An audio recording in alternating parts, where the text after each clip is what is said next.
There we go. Welcome, everyone. I call the October 5th, 2021 Bothell Regular City Council meeting to order. I now invite you to recite the Pledge of Allegiance with me. Please turn off your video and unmute your microphones while we display the banner.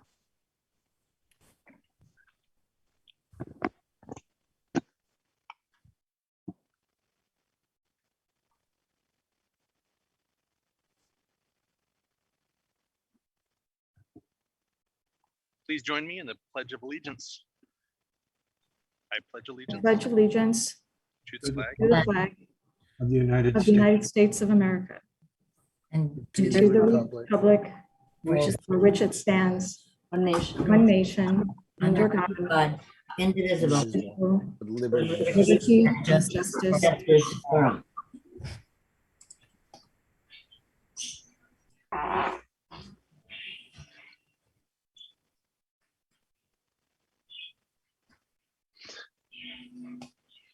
Thank you, everyone.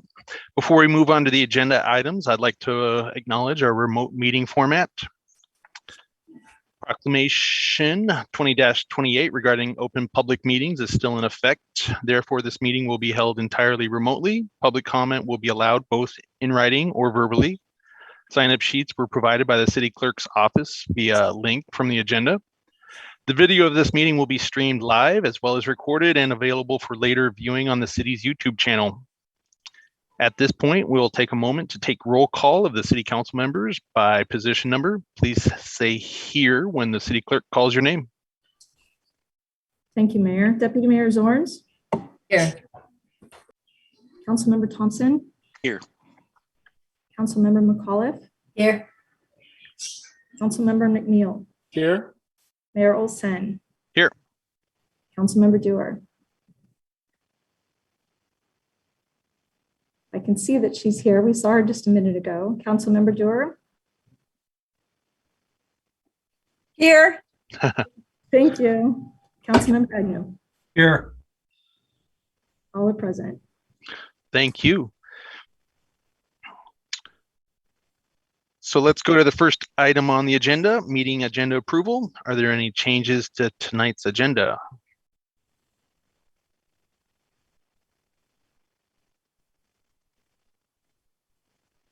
All right, seeing none. Public engagement opportunities.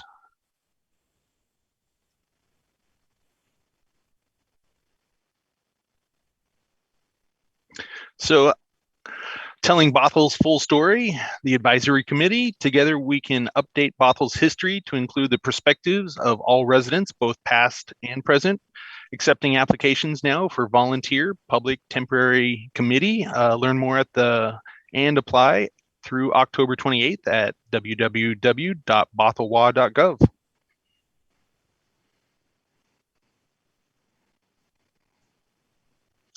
All right, we have a proclamation tonight. And I believe we have a couple guests that will speak after the proclamation.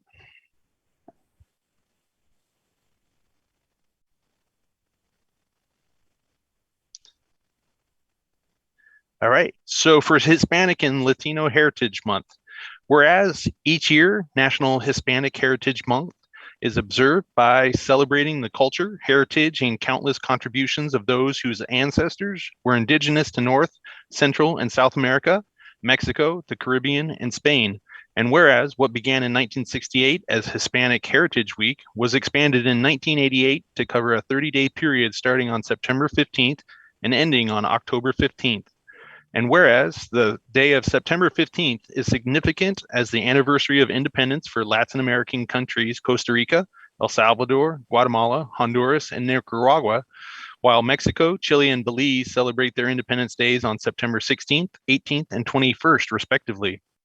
And whereas we recognize that Hispanic and Latino heritage is American heritage, and see their indelible footprints and significant and diverse contributions to the cultural, educational, economic, and political vitality of our city, state, and nation.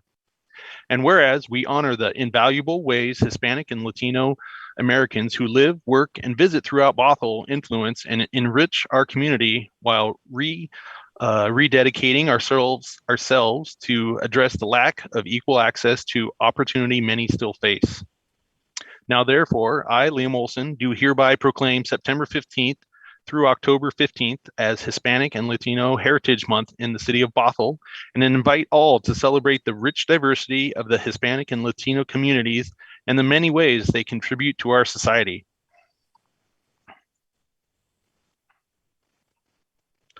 And we have with us Samuel Rodriguez. Hello there, everybody. Can you hear me? Yes, good evening. Good evening, guys. Thank you for inviting me today. I'm honored to be here today to represent my heritage. I've been here in the United States for about 30 years so far. So this month is also my birthday. So, we get to, celebrate twice. So on that opportunity, it's been great to be now an American, to definitely, understand the values of what American is and stand for. I've been here more now as an American, that's what originally I come from. So I have learned what it actually comes to be a call home now. So on that, I can tell you guys that I'm proud to be an American. So in that capacity as well, I remember it for where I come from in a manner that can enrich, the lives what I am here for, as well to, make a contribution to the diversity that plays part in the United States as a unique country that is not in any other place found. Through the time that I've been here, most of the time I've been in the area of Bothell, Kenmore for the much more of 25 years. So I've been, a resident that have been connecting the multiple types of ways of bringing, what and how we are able to make that difference and enjoy a manner that can explore opportunities for the countries where I come from. Originally, I was born from Venezuela. As you know, Venezuela have gone through a lot of things in the last 25 years since I left. Things are different much now, and hopefully in a manner that a democratic, capitalistic country will come back again, as I know. In that sense, being here, looking to promote what is about the way how Hispanic, Latinos are able to bring to the table in many ways to enrich the lives of Americans as well. I decided for the last part of 10 years work in the area of diversity, equity, and inclusion. We currently have a business that has a directory of 21,000 global companies. We call it global. Which is the unification between local and also global. We present an opportunity to bring to the Department of DEI, or Diversity, Equity, and Inclusion, a way of expanding the incentives, so they're able to as well to obtain that benefits that are found within the diverse ways of creating a presence in the local communities. And that, we provide many ways of creating that through education, collaboration, and promotion. So not only the Hispanics and Latinos as well, but all the as well races that are within the minority aspect of the country, to be able to get a reach and a way of network and provide ways of becoming more involved within the local area. So I do thank you again for the opportunity to having me today. I know a few of you. I met you around. I'm part of the Bothell Kenmore Chamber of Commerce as well for so far 3 years. even more, I think. So I'm active in the community. So I'm definitely, I know, that you have to be and give and provide opportunities for others, generations to come, and being able then to make a difference, the better that you got when I got here. So, in any way, we're here to be able to expand in your knowledge and opportunities with the community. And definitely, we are, a way to network and to provide a manner of to work with us and other as well, communities around. So thank you very much to have me today. So, definitely God bless America. We need it. Well, thank you very much for coming and joining and speaking with us tonight, Samuel, and accepting the proclamation. Right on, guys. It's okay. I'll stay a while for a little bit to see how things are going here. All right. Thank you. All right. Thank you.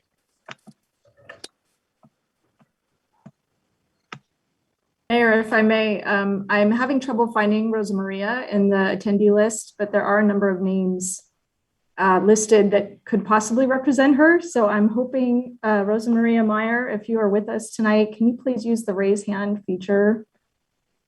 And we'll see if we can't panel you in to accept the proclamation as well.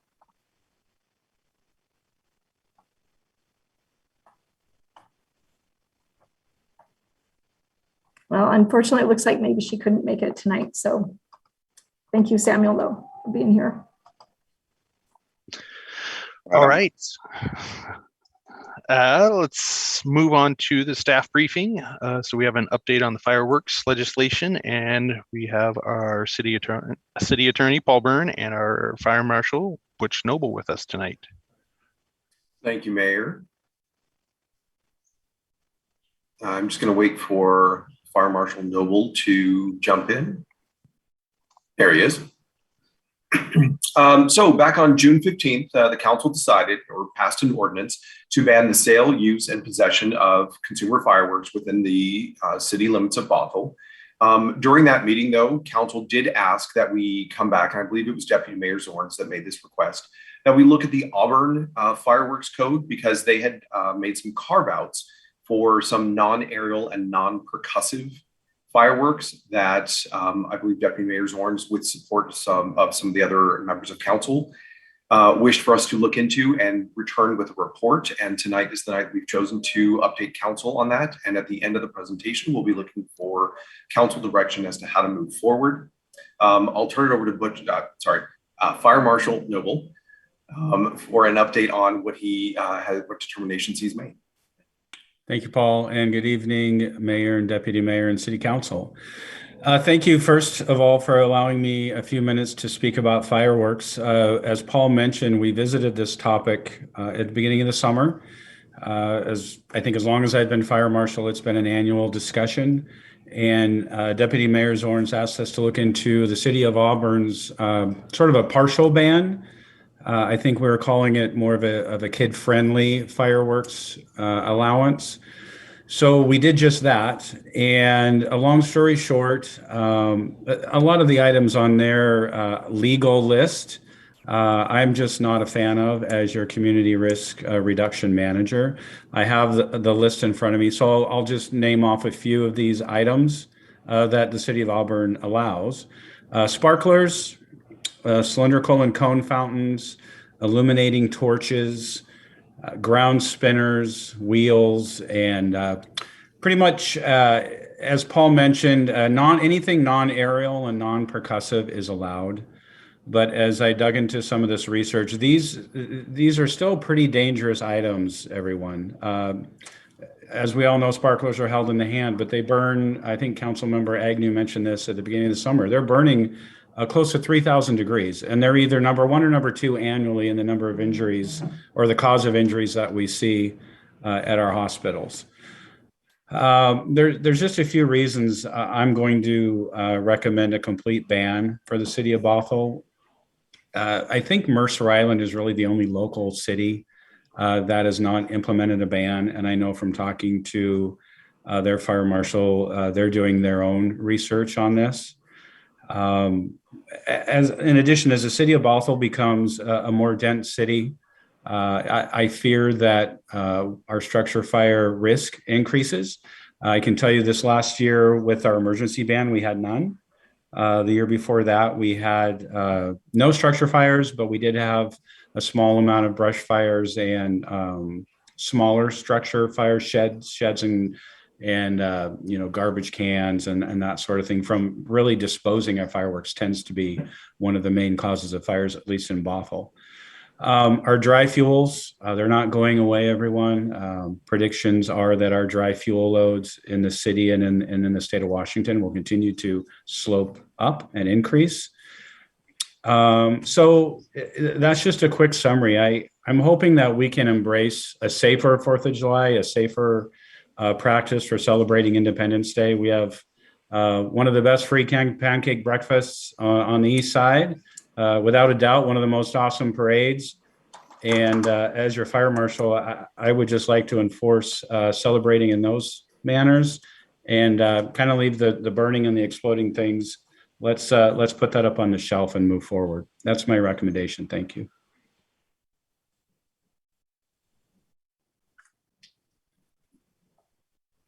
Did anyone have any questions? Councilmember McAuliffe? I definitely support where you're going. I hope one day we can bring back a fireworks show in the city of Bothell so everybody can enjoy a show. Councilmember Dewar? Yeah. Could you, Butch, you said something about light torches or something. I wasn't sure what that was. They're a handheld, almost like a Roman candle. I think if you're familiar with that term, Councilmember Dewar. Are they like sparkler size, but they're like basically They're big. No, they're about let's see, take a paper towel roll and make it about half the diameter, hold it in your hand, and it shoots balls of fire out. Oh, okay. Good to know. Councilmember Thompson? I'm not sure if this is the place I should admit to knowing what a Roman candle is, but here we are. Thanks. I had a question in terms of the non-percussive, non-aerial. That's kind of a big category. That's got things that, ground bloom flowers that can roll off into the weeds and start problems. And it's also got things like poppets and snakes that, let's be real, like they're not going to cause a lot of problems. Inside that category, is there a list? Is there a number of things that you would find acceptable within that category? Well, great question. Thank you. And my answer is just going to be no. Although they seem benign on the surface, snakes, ground bloom flowers, those things that just seem like they kind of sit there and burn, they still burn at really, really high temperatures.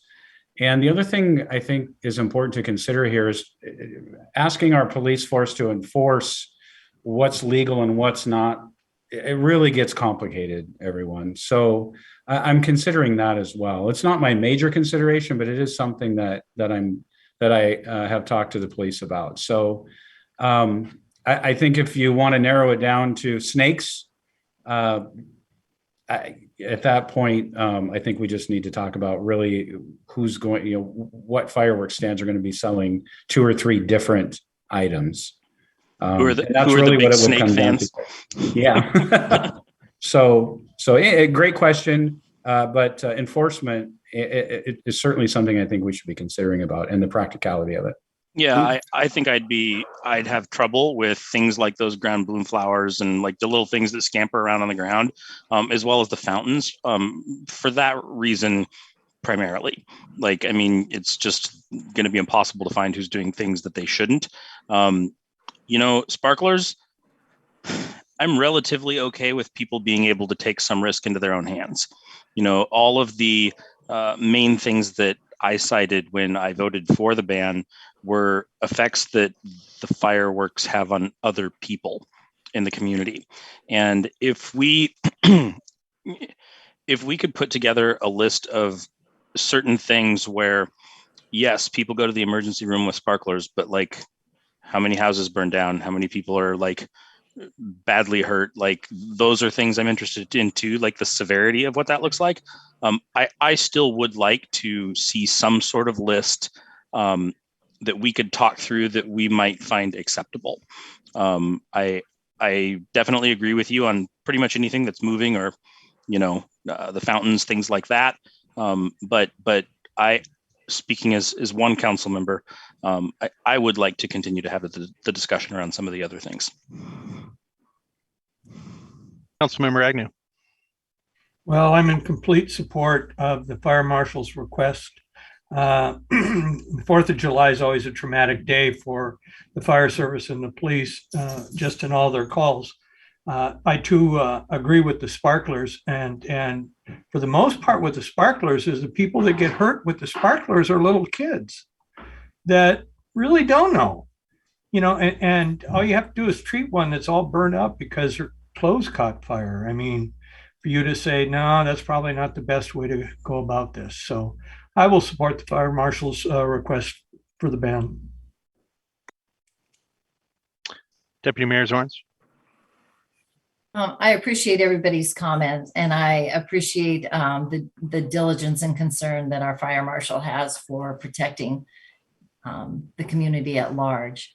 I would like to echo what Councilmember Thompson was saying, is what we're talking about are allowing people to have some risk. Watch out for things. We can do an abbreviated list of what Auburn's doing. We don't need to reduplicate that as well.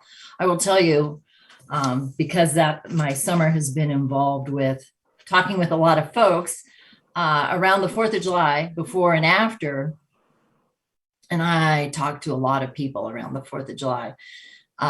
Everyone, pretty much everyone, maybe a handful of people were upset that the fireworks were gone. Everyone except one person were glad that the fireworks were the percussive, the ones that were traumatic, the fireworks that were traumatic or putting at homes at risk, were glad that that had been stopped.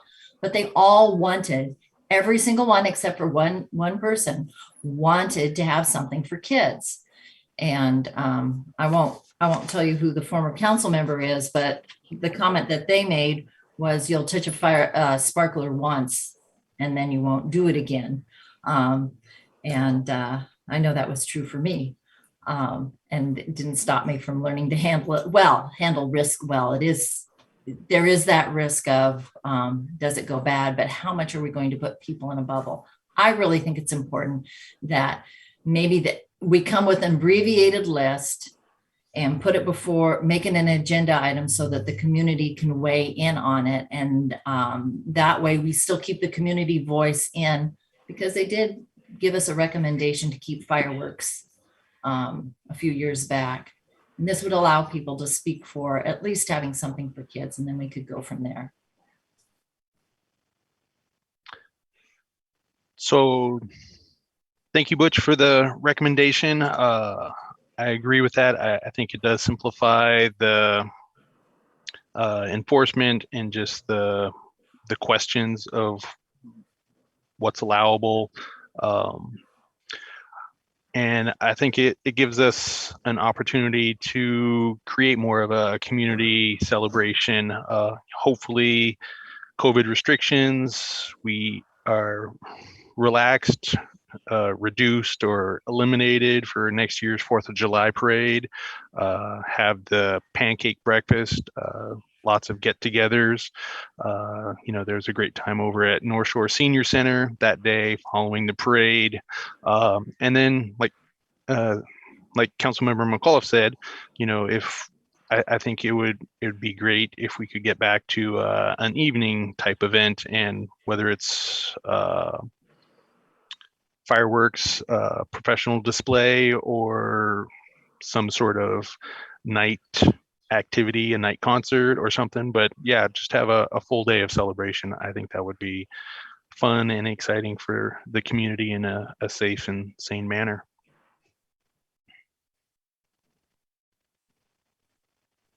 Councilmember McNeil.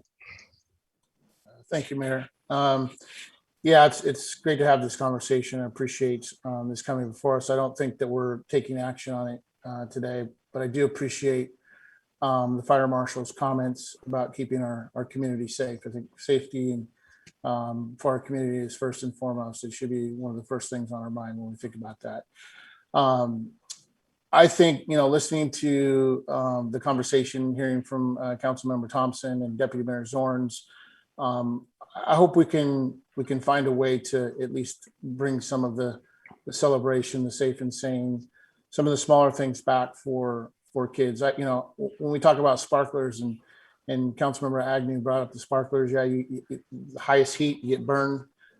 It's trouble. I can often think about my kids in celebrating their birthdays growing up, and we had sparklers, right? We had candles that were flaring and they're blowing candles out. And so I often think about celebrations and I think, well, if sparklers are banned and I'm having a birthday party, if young kids are having a birthday party, are they gonna not be able to go out there with sparklers, obviously during the 4th of July, but now any time of the year. So I think about enforcement and other things like that. So I hope we as a council, I know after hearing this conversation, we'll talk about potentially bringing something back or looking at opportunities for kids, for our youth to be able to continue to celebrate the things that I know many of us celebrated as youth growing up. And as we lose opportunities, as communities continue to grow, we start to lose safe spaces and try to create open spaces and active spaces for our youth and kids and families and sense of community, getting together and celebrating, whether it be in a large format like Councilmember McAuliffe brought up and having a display in one part of our city one night.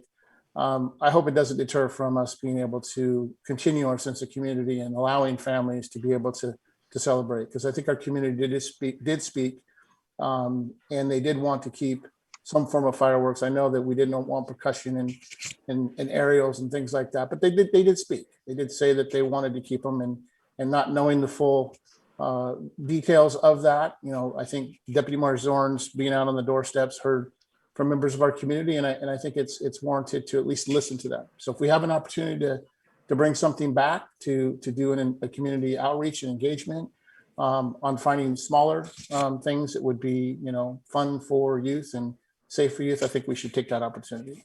Thank you.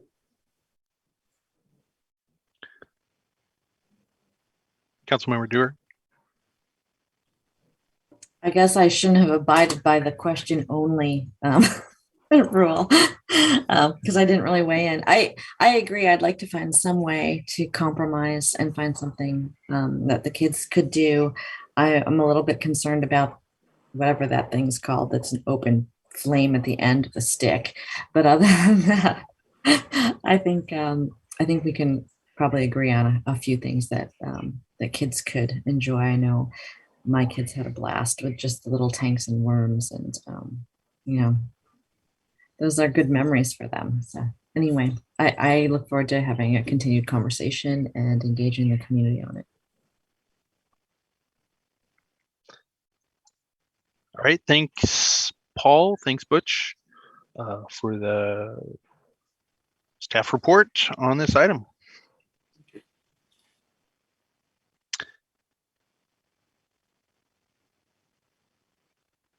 All right, let's move on to council committee reports. Does anyone have a report they'd like to make? Councilmember Agnew. Well, it looks like we're going to have a person taking over for Brooks Knight at the North Shore Senior Center. Gentleman by the name of Nathan Phillips. Looking forward to our first meeting with him later on this month. Big shoes to fill. Anyone else? All right, on to visitor comments. I believe we had at least one person sign up.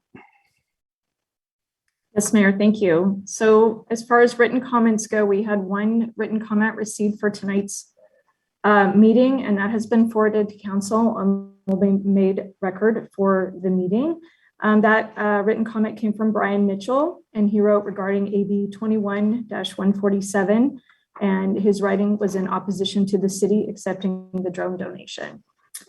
For live comment requests, we have received 4 individual requests from members of Friends of the North Creek Forest.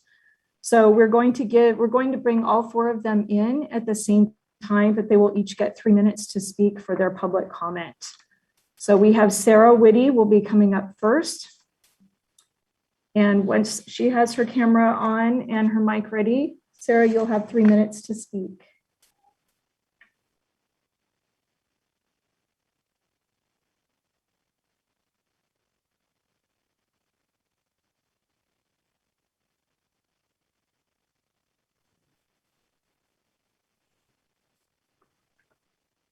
All right, hello all.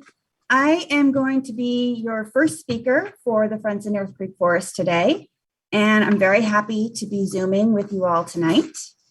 My name is Sarah Witt, and I'm the president of the Board of Directors and chair of the Stewardship Committee for Friends of North Creek Forest, and I'm a devoted and interminable volunteer who's for the nonprofit, whose 10-year anniversary we're celebrating this year, 2021.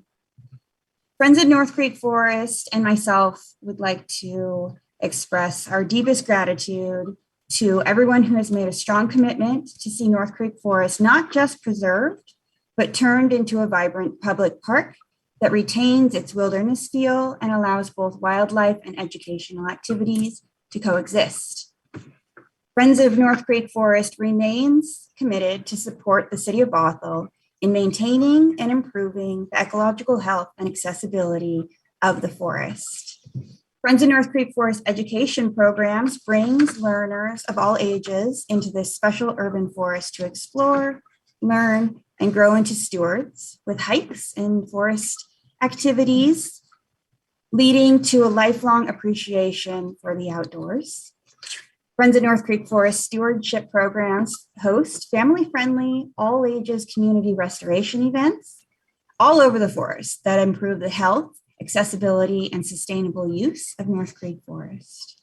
Other programs in this forest include research projects, amphibian studies, bird walks and salmon watching parties, nature hikes, plant ID hikes, forest bathing, forest yoga, and plenty of artistic expression in the forest.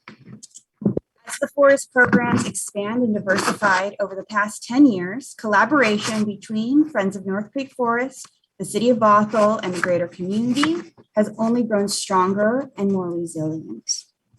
All our work is possible because of the incredible support of the community, the local businesses, the granting organizations, and our elected officials. So with deep gratitude, we acknowledge the efforts of the City of Bothell, King and Snohomish County representatives, state representatives and senators, Governor Inslee, and so many, many others. Together, we saved North Creek Forest from development, and together we enable the forest-loving community, including the birds and the bees, to experience this special urban forest in the safest and the healthiest way possible. So thank you for 10 years of passion and support. And we look forward to North Creek Forest nurturing a promising future for us all. And we celebrate the past 10 years and the future.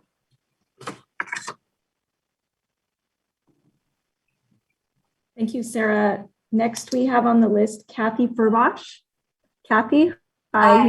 Yeah, good evening, everybody. I'm Kathy Furbosh. Nice try. And I'm a proud founding member of the Friends of North Creek Forest. So if the first phase of our mission was to protect the land from development, the next phase was to educate the community about North Creek Forest. The board understood that people love what they know, and we wanted the community to know the value of 64 acres of mature forest in their urban environment.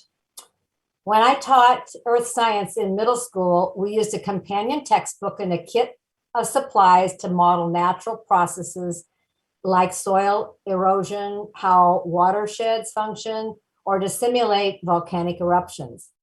Simulating a volcanic eruption in the classroom with baking soda is no match for actually going to Mount St. Helens, a real volcano. It was the highlight of the year for every 8th grader. Modeling stream flow in a classroom is no match for observing a real stream in the forest next door. The smell of soil wet with rain and the sound of juncos is difficult to bring into a classroom. North Creek Forest is but a remnant of a vast forest that covered this state. Yet this remnant is the forest in the backyard of over 40,000 students. It's perfectly situated in a densely populated area and walking distance or a short bus ride for most public and private schools. In minutes, students can learn about forest ecology in a real forest in their neighborhood.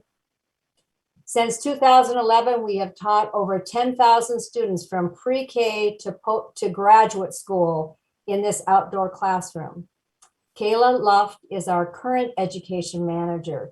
She has connected over 1,100 students remotely to the forest during the pandemic. Our very presence in the forest discourages unhealthy behavior, and it makes the forest a safe place for people seeking the healing power of nature. Our community has an aching desire to heal the planet and each other. The wisdom and foresight of a few to save a forest for now and the future adds to the city's very identity, and most importantly, creates the hope that people working together can make a difference in the world. Thank you, the council and the staff, for making a difference. Thank you, Kathy. Next, we have David Bain. Hi, I'm David Bain, Vice President of Friends of North Creek Forest and a founding board member. And I've lived in Bothell for over 20 years now. After the City Council voted in 2010 against purchasing the first available parcel in North Creek Forest, then Mayor Lamb said that if we could accomplish 3 tasks, the land could still become a city park. First, we needed to acquire the funds to purchase the land. Second, we needed to steward the land. Third, we needed to explain why North Creek Forest was more important than other potential parks within the city. While we were disappointed by this decision, it provided the focus needed for Friends of North Creek Forest to become a strong organization that continues to support the city to this day. The grant writing skills we developed helping to raise $3.5 million to purchase the forest have also been applied to create jobs. And we've raised over $250,000 in competitive grants, in addition to private donations to staff our programs. We expect funding for our staff to grow as our education program grows. Pre-COVID, our stewardship program was contributing about $500,000 per year worth of volunteer time to restore and maintain the forest at a time the park department's critically understaffed. The regional partners who helped explain the importance of the forest also built awareness of our efforts, leading to notables like former Governor Evans and Congressman Dix to co-author an editorial naming North Creek Forest, along with nationally known parks that were funded by the Land and Water Conservation Fund. Senator Murray and Congresswoman Del Bene visited the forest to showcase their efforts to expand the fund. Fittingly, Governor Inslee led our ribbon cutting, along with Soundview School students who were regular participants in education and stewardship programs, reflecting both the grassroots nature of our efforts and the regional significance.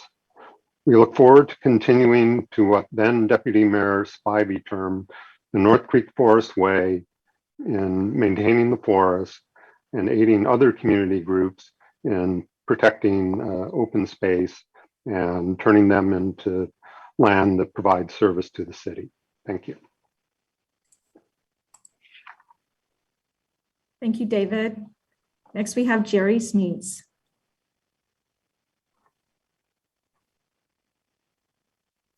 You're muted, Jerry. There we go. Sorry about that. Thank you, Mayor Olson, Deputy Mayor Zorns, and council members. We really appreciate this opportunity to share some information and some gratitude with you this evening. I'm Jerry Smeets, also one of the founding board members of Friends of North Creek Forest.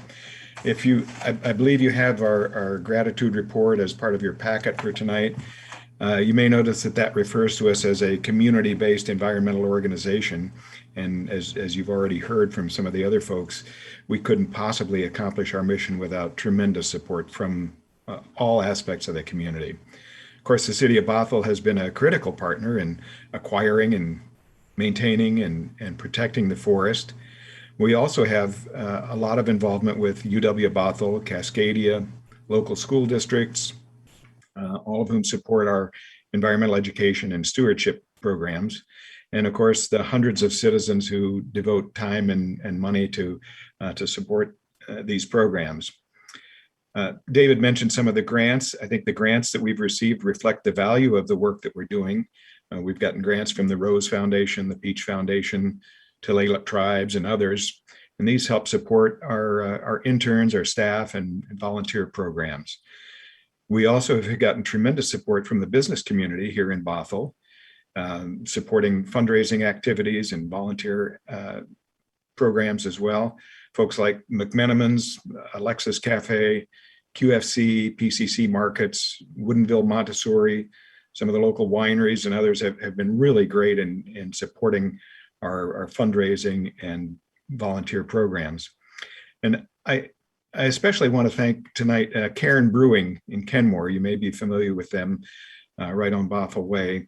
They've been a loyal partner for several years and hosting fundraisers for us, opening their space for pub talks where we have environmental experts come in and provide informative and entertaining talks on wildlife and other environmental topics. And this year, once again, they're supporting us in the tradition of what we call October Forest. They've been with us for several years on this, and this year we're inviting you to come down to Cairn and check out their special Tree Hugger beer. This is a special batch that they made this year, and a portion of the proceeds will go to support Friends of North Creek Forest. And it is a really good beer, by the way, so I encourage you to check it out. And of course, as always, you can take a look at our website, see a lot of different ways that you can volunteer or find other ways to enjoy the forest. So thank you again for your time and for your continued support.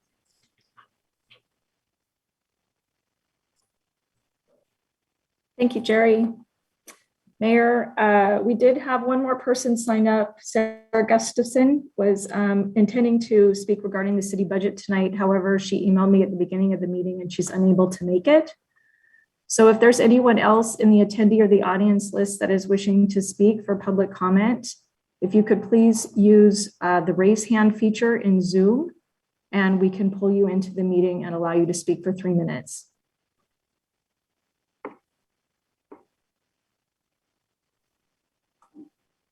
And I do not see anyone wishing to speak.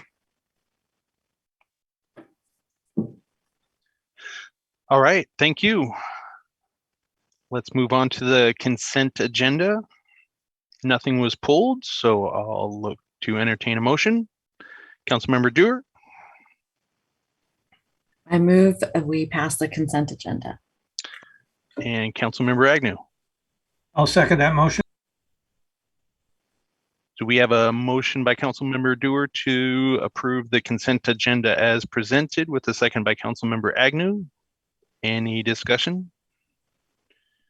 Seeing none, City Clerk? Deputy Mayor Zorns, Yes. Councilmember Thompson, Yes. Councilmember McCollett, Yes. Councilmember McNeil, Yes. Mayor Olson, Yes. Councilmember Dewar, Yes. and Councilmember Agnew. Yes. Motion passes 7-0. Thank you, everyone. Let's move on to AB 21-143, the ordinance confirming the reappointment of Judge Mara Rozzano. And I will turn it over to our interim city manager, Aaron Lenhart, and our human resources director, Matt Pruitt. Thank you, Mayor. Good evening, Mayor and Council. This evening, I'm asking the Council to confirm my reappointment of Judge Mara Rozzano to the Bothell Municipal Court for a period of January 1st, 2022 through December 31st, 2025. Judicial terms are required by state statute to be 4 years in duration. You may recall that Judge Rozzano was appointed in 2019 to fulfill the rest of Judge Gelson's term, which expires at the end of this year on December 31st. The city and the judge have enjoyed a productive working relationship since her initial appointment. She has led the court effectively, creating a variety of operational efficiencies, dealing with the challenges of COVID-19, and starting a new community court. I request council support of the judge's reappointment so she can continue this good work. And I'd like to ask Judge Rozzano if she would like to say a few words. It's always difficult to limit me to a few words, but I'll try to do that. I am very excited to continue my work in Bothell. It has been wonderful working here. It is wonderful working with a community and a leadership that are so involved in their community, that care about their community and understand the importance of providing services and the importance of anyone who walks in the door basically gets treated the same, and they get treated with respect, and they get the benefit of our community, of our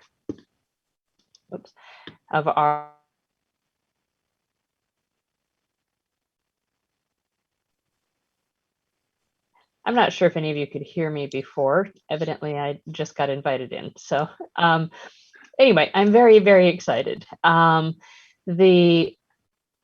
This group, this government, this group community understand and are supportive.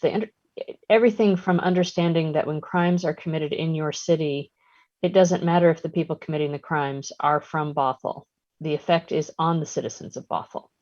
And because of that, the desire to address that issue and to try to find creative ways to stop it.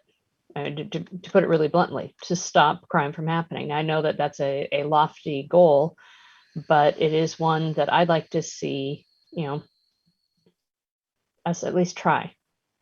We're making amazing progress. We've got a whole bunch of stuff, we've done a whole bunch, even despite COVID, maybe because of COVID. We were able to get a whole lot of stuff done and implemented, and we have a bunch of things we'd like to do. I'm very excited working with the city and the police department in that we're going to be looking at red light cameras. The irony of that, right after having a meeting talking about it, I was driving home and I literally had 3 people run red lights or stoplights in front of me. And I thought, well, how apropos that we were just talking about this. So it's, little things that we're doing, that's the whole broken window theory. If you fix the window, then you actually have that butterfly effect of reducing crime. So I'm going to stop talking because I know it's only supposed to be a few minutes and you all want to get home tonight, but thank you very much for considering my reappointment. And again, I would be very excited to be able to continue my work here. Councilmember Dewar.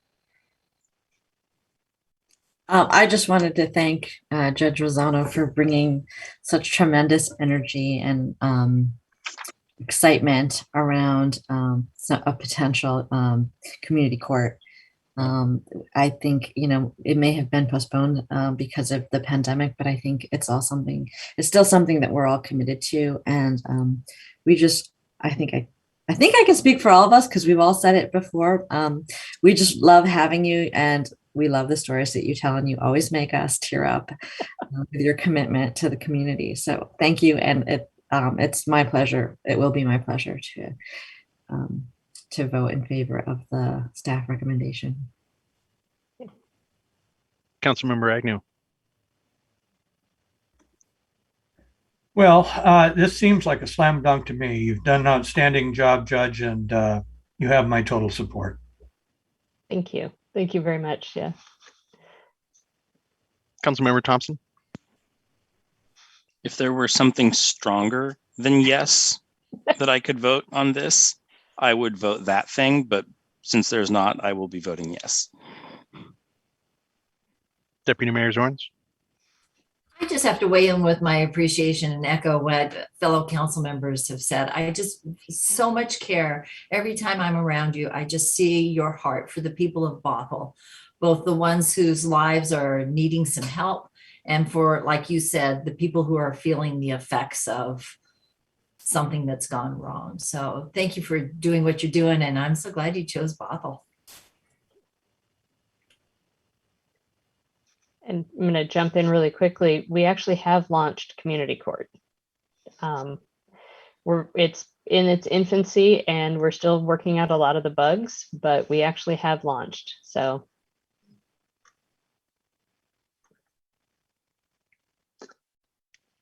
And just as an aside, I wouldn't have been able to do it without my staff. They're amazing. So go ahead. Sorry. Councilmember McNeil. Thank you, Mayor and Judge. I just echo the comments that have been made here and add to that. I just want to thank you for looking at our community through an open lens, understanding who our community is and representing our community by that. So I just wanted to thank you from the bottom of my heart for looking at our community that way, because it is important that we have leaders that look at our whole community through that lens. So thank you. Thank you. I know we commonly joke about brief messages by you, but they're always very heartfelt and there is a lot of emotion, like our other council members have said. So I always look forward to hearing you speak and the words that you share with us. So I'll definitely support this and look forward to the city having you with us for another 5 years. Thank you. 4, 5. Yeah, 4 years. Well, yeah.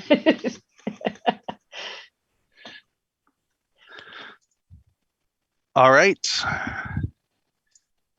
Councilmember Dewar. I would like to move the recommended action. Councilmember Agnew. I'll second that motion.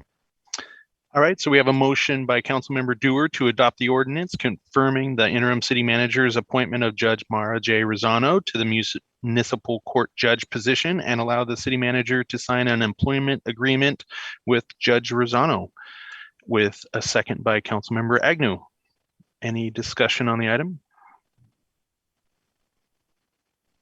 Seeing none, City Clerk. Please say yes or no when I call your name. Deputy Mayor Zorns. Enthusiastically, yes. So Member Thompson. Yes, just regrettably that's the strongest thing that I can say. Councilmember McAuliffe. Yes, yes, and yes. Councilmember McNeil. Yes, city, yes, yes, yes. Mayor Olson. Yes. Councilmember Dewar. Yeah. Councilmember Agnew. Absolutely, yes. Passes unanimously 7-0. Thank you. Thank you very much. Speech. Good heavens, no, you don't want that. All right, well, thank you and many more. Thank you. Well, let's see. All right, let's move on to AB 21-144. The consideration of market value offer from Washington State Department of Transportation for the land acquisition of a portion of the Shop One property. So there we go. We have the interim Public Works Director, Jacqueline Brandenburg. Thank you, Mayor. And that's a hard act to follow, but I'll do my best. All right. Good evening, Mayor, Deputy Mayor, and council members. This item has to do with the acquisition of a portion of the city property known as the Shop One site, as well as an adjacent small triangular property to the northwest corner. And you can find this item starting on page 107 in your packet. And I am going to try to share the parcel map with you so you can reference the property area I will be discussing this evening. Are you able to see that? Hopefully it's a parcel map. Okay, thank you. All right, so the area highlighted in pink on this map is the property acquisition area being discussed tonight. Just to give you your bearings a little bit, while looking at this map, which you can also find on page 123 of your packet, to the right, which is actually facing north, you see Woodinville Drive running along from the top of the page to the bottom. So this is just where East Riverside Drive turns into Woodinville Drive. And then down along the bottom of the page would be Brickyard Avenue. And this is a city property. The line, kind of the dash line in blue, represents the city property line running down to Brickyard Avenue. You can see a building represented here kind of towards the top of the sheet, and that is our Shop 1 building. You may remember a precursor to this conversation in June when we presented to you the functional replacement agreement with WashDOT for the shop building on the site that is known to us as Shop 1. So just stepping back a little bit, I'll give you a brief history on what led to this point and the item before you tonight. In late 2019, early 2020, WashDOT representatives sat down with city staff to talk about the purchase of this property. The portion of land they need to acquire for the I-405 expansion project runs through the existing shop building, which is used for public works operations. And you can see that represented in pink. The line on the eastern edge of the site they are acquiring runs pretty much directly through the middle of our Shop 1 building. In addition, it will require the relocation of site utilities that run through the property, the portion of the property being acquired, as well as eliminate an equipment washdown site we use for our large pieces of equipment on site. In those initial conversations we had with WashDOT representatives, they explained the typical acquisition process, including the market value appraisal, which they began working on for the city. And this ultimately led to the initial market value offer of $803,100. This initial appraised market valuation not only included the land value, but also the temporary construction easement that we thought would be needed at the time. It included the improved value, and it also accounted for the city's functional loss from the property, the portion of the property that would be acquired. So, such as the use of the shop and other functions that were going to be moved or removed. So in those early conversations, WashDOT representatives also posed the idea that functional replacement may be an option that WashDOT would consider.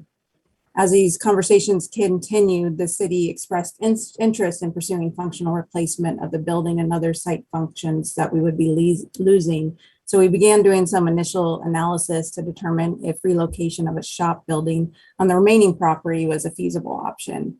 We certainly saw functional replacement as providing more value to the city. We just were not sure initially whether it was feasible to site a building somewhere else on that property due to site constraints such as slopes and setbacks.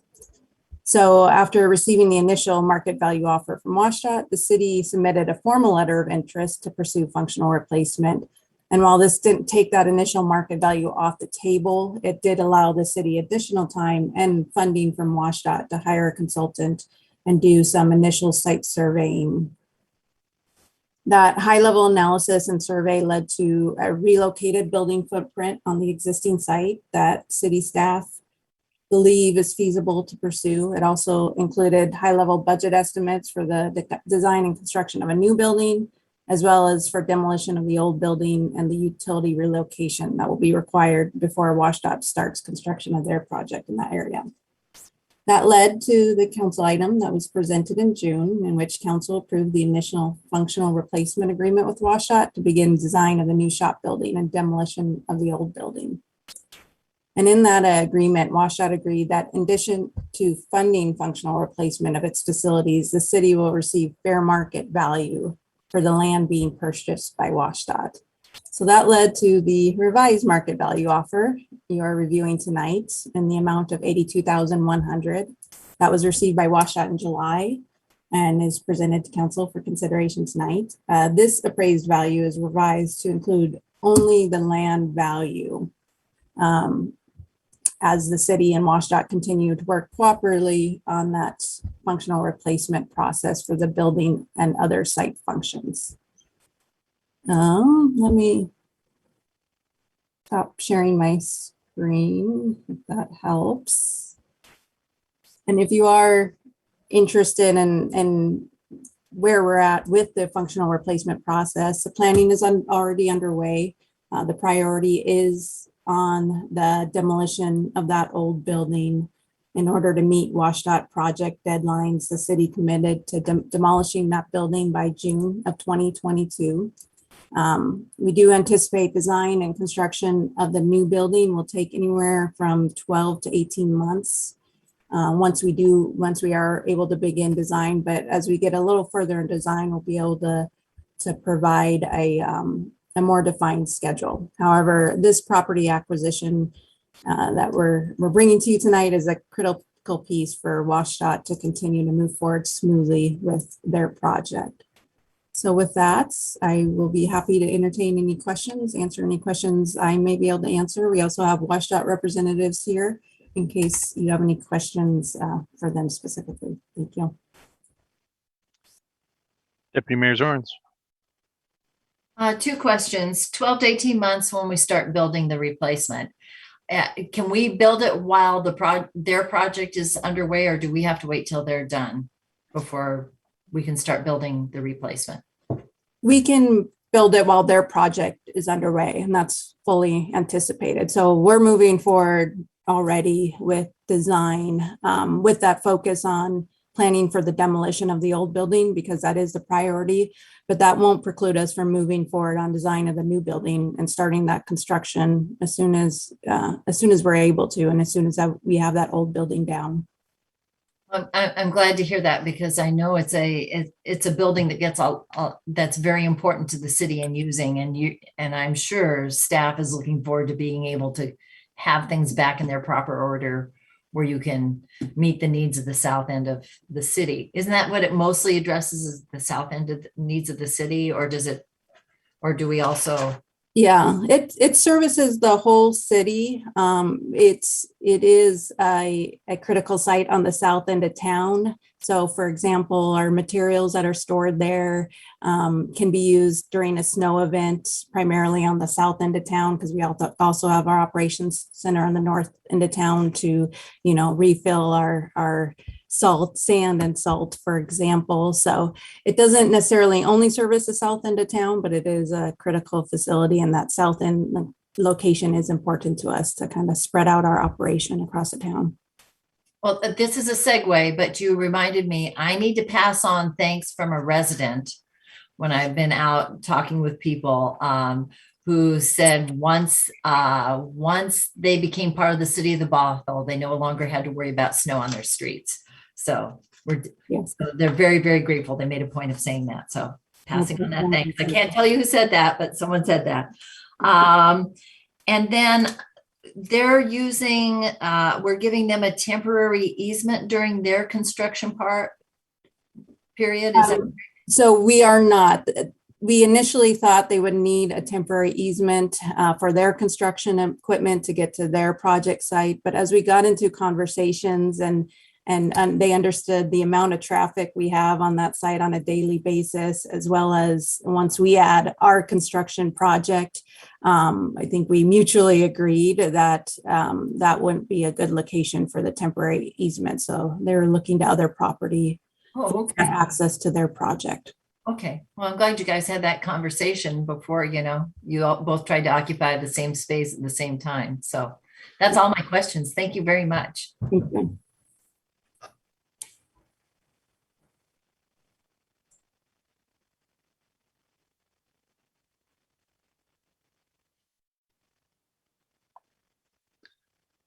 Deputy Mayor or Deputy Mayor Zorns. I'd like to move the recommended action. Councilmember Dewar. Second that. All right, so we have a motion by Deputy Mayor Zorns to accept the land acquisition market value offer from WSDOT in the amount of $82,100 and approve the warranty deed to transfer subject property from the city to WSDOT, with a second by Councilmember Dewar. Any discussion? Seeing none, City Clerk. Please say yes or no when I call your name. Deputy Mayor Zorns. Yes. Councilmember Thompson. Yes. Councilmember McAuliffe. Yes. Councilmember McNeil. Yes. Mayor Olson, Yes. Councilmember Dewar, Yes. Councilmember Agnew. Yes. Motion passes 7-0. Great. Thanks, everyone. And see, we are a little bit of ahead schedule, so we have a couple items. So let's take a 5-minute break and come back at 7:10. Recording stopped.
welcome back. Recording in progress. Moving on to AB 21-145, recognizing Juneteenth as a city holiday. And we have our Human Resources Director, Matt Pruitt.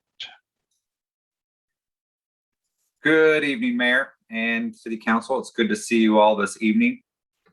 I am honored to be the staff person to come before you and ask that you recognize Juneteenth as a paid holiday at the city.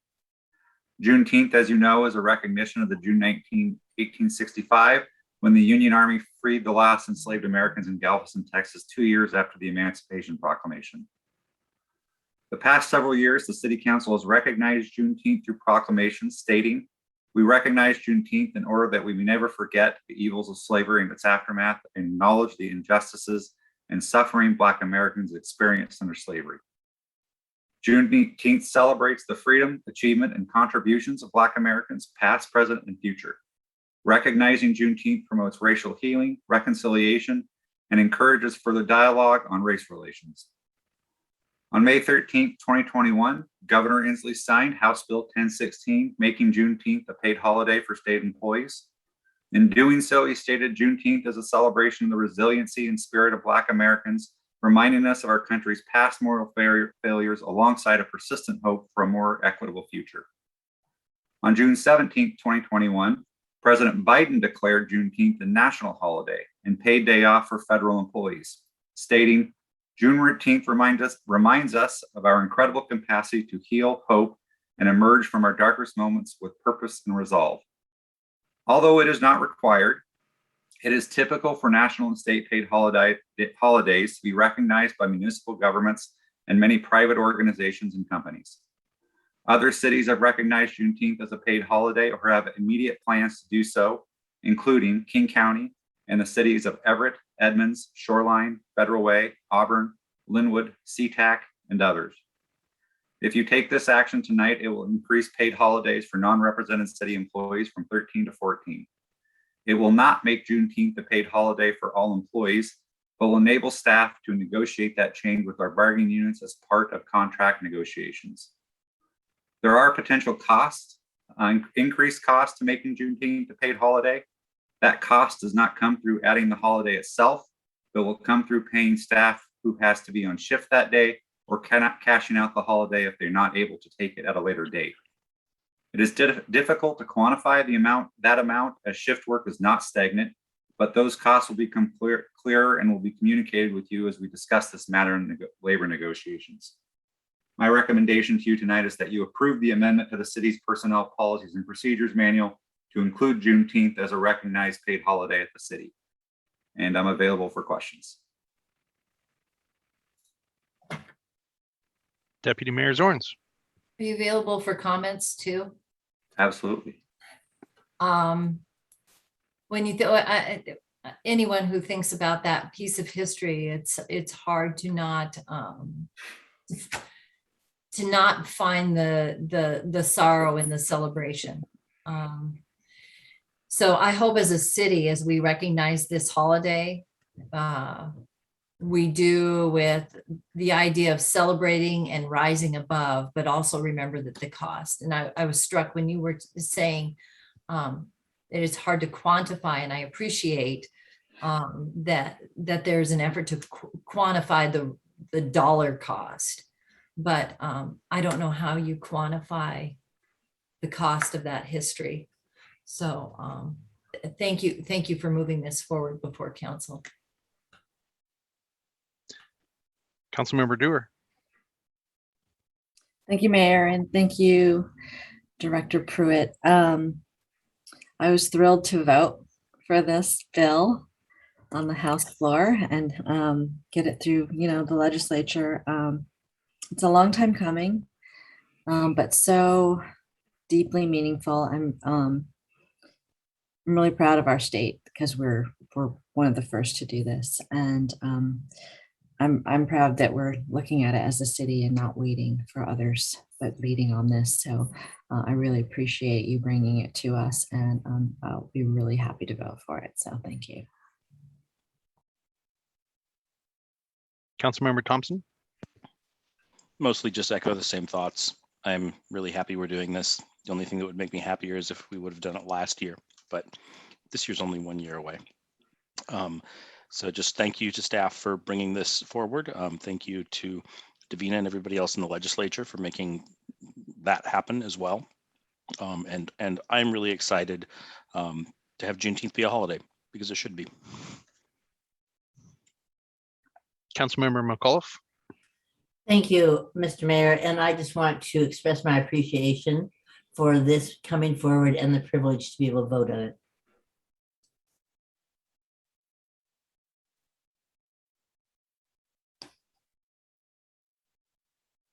Councilmember Agnew. I'm in total support of this, and I'm glad that we're doing it before a lot of other people. Maybe they can start following our lead a little bit. Councilmember McNeil. Yeah, I just wanted to thank the city for bringing this forward. And I want to thank the rest of council for your comments. Having lived experience, I can tell you that this is going to probably be one of the best votes I'll ever make. And I mean that because I don't look at Juneteenth as a holiday to celebrate a day off, but rather a holiday to give back to those who came before us. And for our city to recognize those who kind of paved the way for all of us today, and allow us that day off to celebrate them and to pay back for them says a lot about our community. And so for that, I want to thank you for bringing this forward. And I look forward to voting on this. So thank you. Yes, this is, it was amazing how fast the state and federal moved on this. And I'm thankful that we're following at a reasonably fast pace for city level. So we can make it well ahead of next year. And I really appreciate Councilmember McNeil's sentiments, and that it is a meaningful holiday and not just another Hallmark card or retail kind of holiday, but it does mean something for the nation, the city, and our community. So yeah, it's great to be able to do this. And I'll call on Councilmember McNeil. Thank you, Mr. Mayor.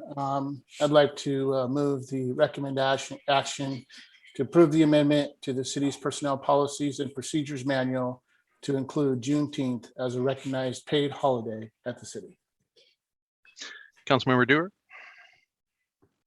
I'm going to happily second that.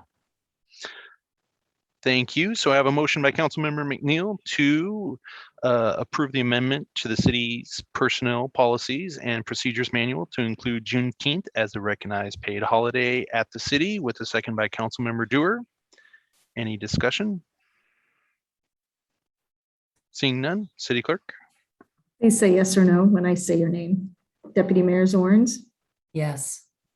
Councilmember Thompson, Yes. Councilmember McAuliffe, Yes. Councilmember McNeil, Yes. Mayor Olsen, Yes. Councilmember Dewar, Yes. and Councilmember Agnew. Yes. Motion passes 7-0. Thank you all. It was a privilege. Thank you, everyone.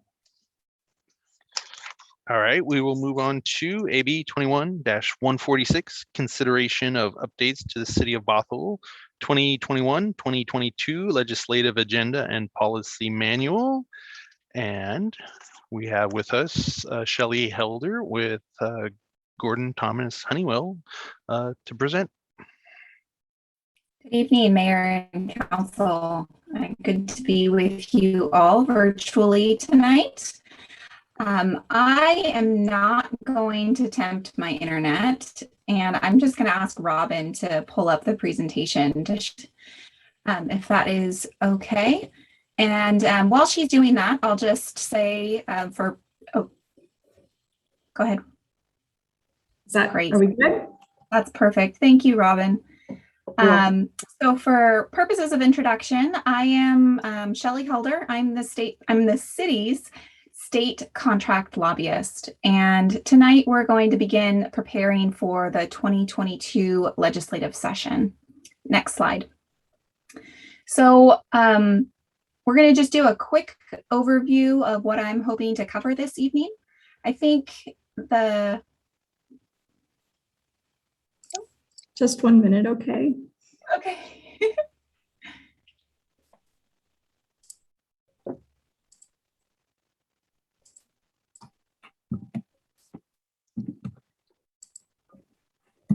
Not sure why I'm not able to advance the slide.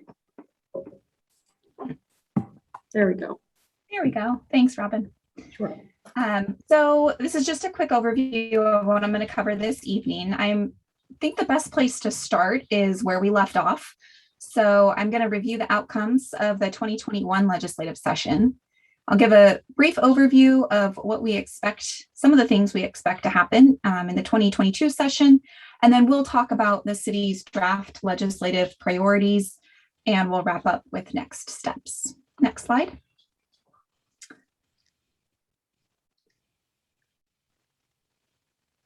Since the legislative process is a 2-year cycle, it's always good to remember what occurred in the first year of the biennium.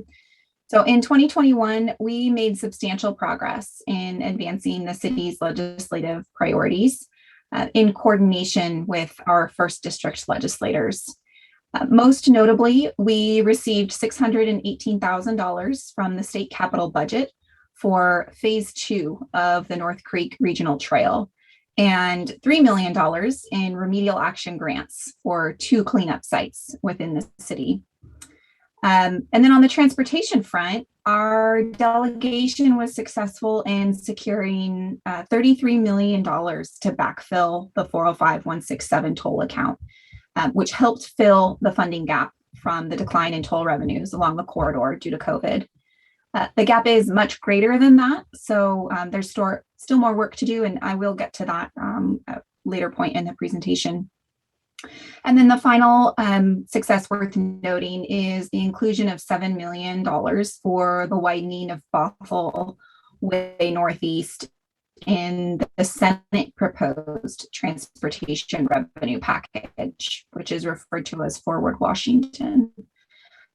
It was good to be included in that proposal, although the legislature ultimately did not adopt a revenue package. Being included in one of the project list proposals is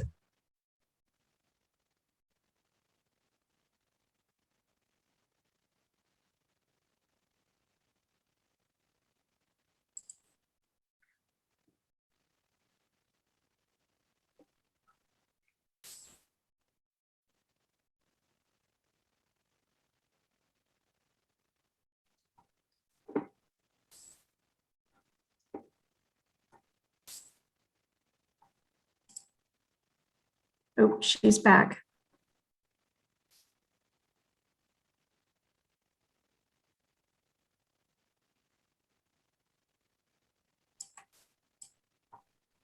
Okay, can you hear me okay? Yes. Yes, okay, sorry about that. I'm not sure what happened all of a sudden. I was gone. Was I buffering at any point? Did you miss anything of what I said? Not too much, just the last 30 seconds maybe. The last 30 seconds. Okay, I'll try to pick up where I left off. So I guess we'll, yes. Turning to 2022, it is going to be a short 60-day session, and it's the second year of the biennium. So the budget cycle for the state aligns with the legislative cycle. So the legislature is not going to be adopting new budgets, but they will be focused on supplemental budgets, and they'll be making amendments to those budgets that they adopted in 2021. For the operating budget, they left a pretty healthy reserve, and the most recent revenue forecast shows that the revenues are forecasted to increase. So we're expecting some expenditures out of the operating budget. In the capital budget, bonds are issued once a biennium, and they were issued in the first year of the biennium. So the bonds that are remaining are about $80 million. So that's the size of the capital budget that we're expecting to see in the supplemental year. Projects funded through the capital budget in 2022 are likely to be smaller and will prioritize projects that have some type of emergency component to them, meaning that they can't wait for the next year of the biennium. And then budget writers do like to favor communities that didn't receive funding in the first year of the biennium. In addition to the budgets, I'll touch on the transportation budget. It is the most constrained in terms of funding availability. But as you all are likely aware, there are active conversations around a transportation revenue package. And then in addition to working on the supplemental budgets, the legislature is going to be considering policy bills. Any legislation that was introduced in 2021 but did not pass into law carries over and will continue to be considered in 2022. And then additionally, legislators can introduce new policy bills. So the format of the 2022 session remains up in the air. It's unclear if it's going to be virtual again. We've heard that it could be hybrid, where legislators are in person, and then the public and lobbyists and others are virtual. At this point, it remains unknown. If it's any indication, the legislature meets each November for what's referred to as committee assembly days, and that is going to be held virtually. Next slide. So there are some things that stay the same between year 1 and year 2 of the biennium. The majorities don't change. So Democrats will continue to hold the majority in both chambers, and committee assignments typically don't change. Following the 2022 legislative session, there will be elections in November of that year. All members of the House and half the members of the Senate will be up for re-election. So between now and that time, the Redistricting Commission will redraw the legislative boundaries. That process is currently underway, and the final map, which will be in place for the following 10 years, is the deadline is coming up. It's November 15th. So heading into the 2022 session, legislators will know what their new district boundaries are going to be, or whether they have a legislative district, since as some of the maps are proposed right now, several legislators no longer live in the district that they represent. Next slide. So there are several items that we anticipate to be hot topics this next session. The legislature is likely to continue much of their dialogue in response to the COVID-19 pandemic. And then we also anticipate they will continue to talk about a transportation revenue package. And in fact, there are negotiations occurring right now between the House and Senate Democrats about a package that could be adopted during November in a special session. I personally think a special session is unlikely, but negotiations are occurring currently. Another issue that is likely to be discussed is around public safety and police reform. As you all know, the legislature enacted over a dozen public safety and police reform bills last session. Those bills, some bills have created some confusion around interpretation and consistency throughout the state. The a few of the House Public Safety Committee members requested an Attorney General's opinion to seek clarification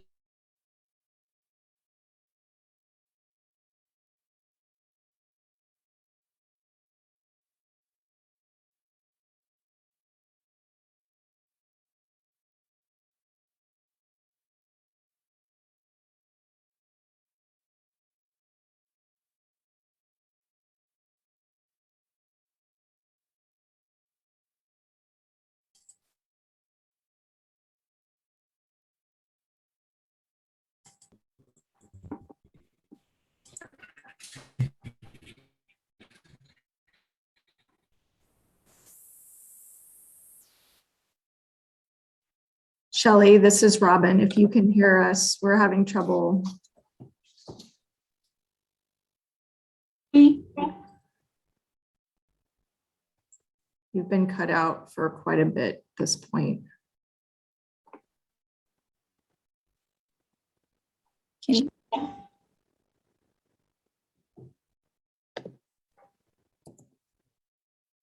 Still, we can see your square, but still can't hear or see you.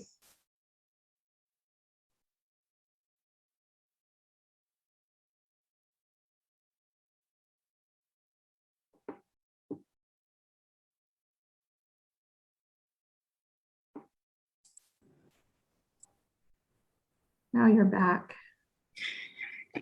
It doesn't, for some reason, it's not letting me stop my video. Like the button is gone. Oh, Hold on, let me try again. let me see. I have the option of trying to stop your video. Okay, I figured it out. Hopefully that helps. Okay. Sorry about that. Okay, so I think, okay, so moving on. The next issue that we expect will be discussed is the continuation of the Blake Supreme Court decision and the legislature's response to it. So current law is that possession of a controlled substance is a gross misdemeanor rather than a felony, which it was prior to the Blake decision. And then as a result of the legislature's actions this last session, there are now requirements for diversion to treatment before there can be prosecution for that gross demeanor. It's not likely that the legislature will revisit the gross demeanor or felony policy decision, but they are more likely to discuss enhancements to treatment options, potentially funding for jails to administer medication-assisted treatment, or funding for municipal courts. Regarding the Growth Management Act, we did see several bills last session that made significant progress but didn't get across the finish line. And so we do expect several of those to come back. And then dovetailing with that, last session, the legislature directed a work group to make recommendations for them to consider in the 2022 session on what changes should be made to GMA. So we do think that that will foster a pretty robust policy discussion. And then on, again, similar topic, we do think that there's going to be an increased effort to preempt local control on land use zoning, and in an effort to increase density.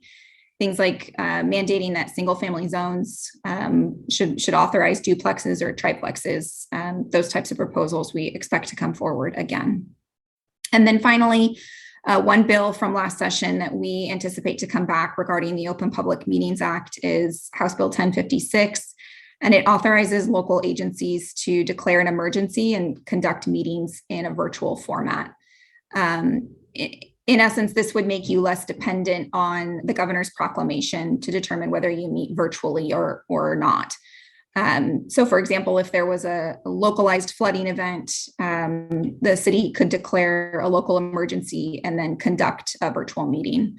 And that provision would be entirely optional for locals. So that's a summary of some of the hot topics we're anticipating, and kind of in an effort to give you a little bit of the taste of what the legislative session, the kind of mood will be. So next slide, I want to review the city's draft legislative priorities. And this is where I'm hoping to have a little bit of discussion with you all.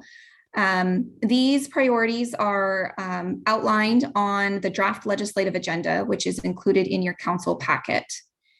The first item listed here and on the legislative agenda is a request to fund the financial gap for the timely delivery of I-405 improvements. And as I mentioned previously, the legislature did allocate $33 million to fill the gap. But there is still a roughly $450 million funding gap. The work that WSDOT has done over the last several months, which was directed by the state legislature, They did so in consultation with the state treasurer's office, as well as several local agencies, including City of Bothell. City of Bothell staff, as well as Councilmember Thompson, participated in several meetings over the last few months.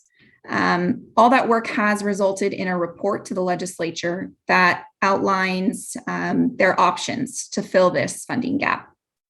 And without going into too much detail, there is no silver bullet, but one of the better options is something called a Garvey bond, GARVEE.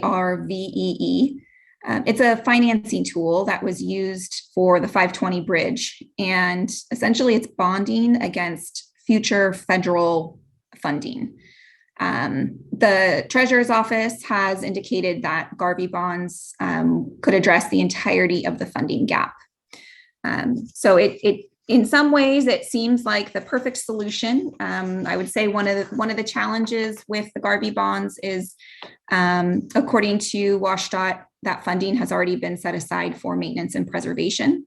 And so using any of the Garvey bonds for 405, 167 improvements would detract from maintenance and preservation. So there are still some challenges ahead. But we have been working and will continue to work closely with legislators along the corridor and the transportation leaders in both chambers. And our goal is to advance a solution that delivers the projects along the corridor as soon as possible. This is an example of a priority that has required year-round work. We really have not taken our foot off the pedal since session ended on this one. And we're continuing to coordinate with the communities along the corridor, business groups, and it is really requiring a pretty substantial advocacy effort. The next item on the legislative agenda is a request for $7 million for the widening of Bothell Way Northeast, or Bothell Everett Highway. And as I mentioned previously, the state transportation budget is constrained. So this would be a request for funding from a transportation revenue package. And this widening project will enable community transit's bus service to downtown Bothell and the UW Bothell Cascadia College campus. This is a key project to increasing transit connections in the city and then making that road in particular more user-friendly for bicyclists and pedestrians. The city already has secured the design funds and has some acquisition funds, so we are seeking construction dollars for this project. The third item on the agenda is a request for $600,000 from the capital budget for the final phase of construction for the North Creek Regional Trail. If this looks familiar, it's because on the 2021 legislative agenda, we had a request of a similar amount for phase 2 of construction. So now we're looking for phase 3, and this is the final phase. This is an item that we don't necessarily think would be accomplished in 2022. Since I mentioned earlier, the supplemental capital budget only has $80 million. And typically communities that did not receive an appropriation in the first half of the biennium are prioritized. Again, then along with projects that have some type of emergency component to them. Since this project doesn't fall into that category, we're not hopeful that we'll be able to secure the full amount, but we did want to have a capital project identified in the event that there is an opportunity. And to begin laying the groundwork and kind of, I guess, for lack of a better term, get in line for the next capital budget. And then the last two items are not necessarily specific requests of the legislature, but they are ongoing and long-term priorities for the city. The first being a transportation demand management plan for Canyon Park. The city is going to be pursuing funding through a state grant program in the next funding cycle. We just want to keep our delegation apprised of that priority. And then the second is the downtown revitalization plan and the ongoing efforts to clean up contaminated properties to facilitate that redevelopment. So the city continues to take advantage of the remedial action grants from the state, which are administered by the Department of Ecology. And we're continually looking for ways to improve the efficiency of that program and make those grant dollars go farther. So there is actually one item that's not on this list, and it's not on the draft legislative agenda in your packet because it's still in the development stage, but I wanted to put it on your radar just for your awareness. So there are several North and East King County cities that are developing a plan for a regional crisis clinic. And the primary function would be as a drop-off location for first responders who encounter individuals needing behavioral health support. The clinic would, or I guess it could serve additional needs, and the vision and the plan is again still being developed. The primary group that's part of the development of the plan is the radar cities. So Kirkland, Shoreline, Lake Forest Park, Kenmore, and of course Bothell. And the group is planning on applying and being prepared for a competitive grant program through the state capital budget, referred to as the Behavioral Health Facilities Grant. It will be available to assist with capital funding. And it would be something that the group competes for in the next biennium. So it would be at least 2 years off from when we would be looking to secure that funding in the capital budget.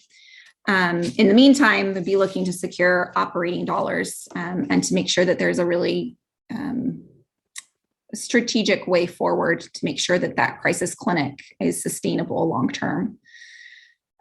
So as the project is refined, we will come back to you and potentially recommend an amendment to the city's legislative agenda if that's warranted. But I wanted to just make you aware of that this evening. And then I wanted to also point out that in tonight's presentation, I've only reviewed the city's legislative agenda, which are the items that are the highest priority for the city to advance. We also have a policy manual, and that's a comprehensive document that outlines the city's positions on a variety of issues that are frequently discussed at the state level. And I'm not reviewing that document this evening for the sake of time, but I do want to mention that it has been updated, and it's been updated to remove items that were accomplished in the first year of the biennium. Some new items were added, and those were items that the city took a position on through the last session. And the summary of all those changes is included in your agenda bill. So in closing, I just want to remind you that once the city has established its legislative priorities for the coming year, we like to meet with each member of the city's legislative delegation to brief them on the city's priorities. So I'll be working with city staff to get those meetings scheduled for sometime in November or December. And then, of course, the legislative session begins the second Monday of January. So with that, that is the end of my presentation, but I am eager to see if there are any questions or discussion about the draft priorities presented to you this evening. Deputy Mayor Zorns. Well, good evening, Shelley. It's good to see you, even if it's just a profile headshot. It's good to hear your voice. And I did go through and look at the policy manual. Always appreciate, you've got a huge fan club here. The level of depth you go in to advocate for our city. I just wanted to say that I'm very excited about our navigator cities linking arms and advocating for a regional crisis clinic, because I know how hard it is for this end of town to get help when someone is in crisis. So anything that I can do, and I'm sure I'm speaking for all of the council as well, to help move that forward, you just let us know, because it's a huge need. And I'm also at some point would love if we could talk about, I'm not talking about for 22 and 23, but get a regional courthouse up here. So I'm putting that on the back burner. Really excited that navigators are working for a regional crisis clinic. Just keep us posted, because it's long overdue for this part of the county. Yeah, thank you for that. Good to know that that project has your support. It is, like I said, very much in the development stages, and I am not part of the visionary team. Believe it or not, I'm not an expert in behavioral health, but I do stand ready to help secure the necessary funding to make it a successful endeavor. Well, thank you very much.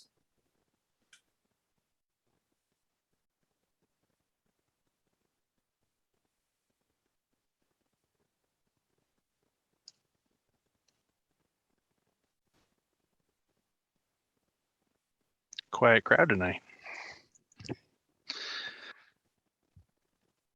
All right, well, I'll say a few words, maybe entice some other people, but yeah, I think it's critically important to push to eliminate the funding gap for 405, move that project forward and get it open for service as soon as possible.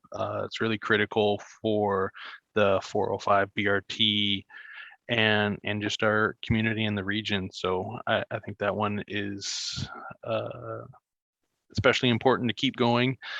And I appreciate you bringing or updating us on the regional crisis clinic. I know our own chief, when he spoke about what we needed to do, both our city and our region, to move the radar program to the next level, was to have that place where we can get help for people that are in crisis. And so that's,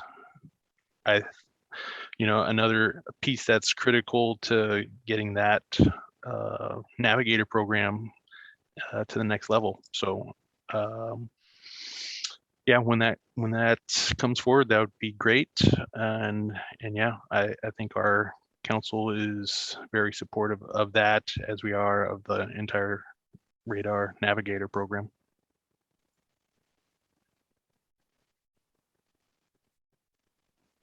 Councilmember McNeil. Thank you, Mayor. I couldn't leave you out there like that. Shelley, thank you so much for the update and all the work that you do for us at the state level. It is impressive. It's incredible. And working together regionally, helping ensure the dollars come back to our community. So seeing the successes, definitely support whatever we can do to help with the 405 BRT and continuing those projects and seeing those projects through. Bothell is the center of the hub here in the North Shore area. And so we want to make sure that we do our part to support those projects and help push those projects forward. So anything that we can do locally here, coming and speaking, keep us posted on what we can do to help you in that manner. The trail, the work that you guys are doing on the trail to try to get funding, the $600,000 for the trails, I think is an amazing opportunity once again for the community. I mean, we heard from Friends of North Creek Forest tonight, and all the 10 years now, celebrating 10 years. It's amazing the work that they're doing. All stems from community work and working together regionally at both the state and the local level. So thank you for your work on that. And then interpretation. There's a lot of interesting conversations and communications that I'm hearing, not only locally here, but regionally, about the interpretation of new bills that have come out. And so I look forward to a time when we can all kind of sit down and flush some of those things out on how bills are being interpreted. One bill that comes to mind is House Bill 1660, and how it's being interpreted by school districts. And so certain bills can have the best intentions, but how are they being interpreted and how do they affect our community? So I thank you for staying on top of those things as well for us. So thank you for all your hard work. Yeah, thank you for those comments, Councilmember McNeil. I will add that in particular for the 405 improvements, this is a priority that when it was initially put on the city's legislative agenda, we described it as a heavy lift. It was a heavy lift and remains a heavy lift, meaning that it's something that's likely going to require additional engagement from the council. I know, as I mentioned, Councilmember Thompson has served on the executive advisory group for 405-167 corridor, and he's dedicated some time to making sure that he's apprised of the details and then has attended the meetings. I do anticipate that there's going to be a need for council to engage on that issue throughout the legislative session. So I'm pleased to hear that it's important enough that you all will make it a priority in your schedule.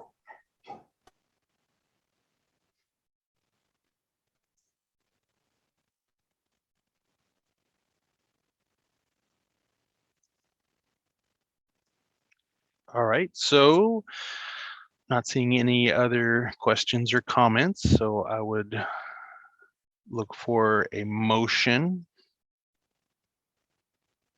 from council. Councilmember Agnew. I recommend we move the recommended action of approving the proposed revised City of Bothell 2021 and 2022 legislative agenda and policy. Thank you. Councilmember Thompson. Second. Great. We have a motion by Councilmember Agnew to approve the proposed revised City of Bothell 2021-2022 legislative agenda and policy manual, with a second by Councilmember Thompson. Any discussion? Seeing none, City Clerk. Please say yes or no when I call your name. Deputy Mayor Zorns. Yes. Councilmember Thompson. Yes. Councilmember McAuliffe. Yes. Councilmember McNeil. Yes. Mayor Olson. Yes. Councilmember Dewar. Yes. And Councilmember Agnew. Yes. Passes 7-0. Thank you, everyone. Great to see you for a little while, Shelley. And thanks for all your hard work.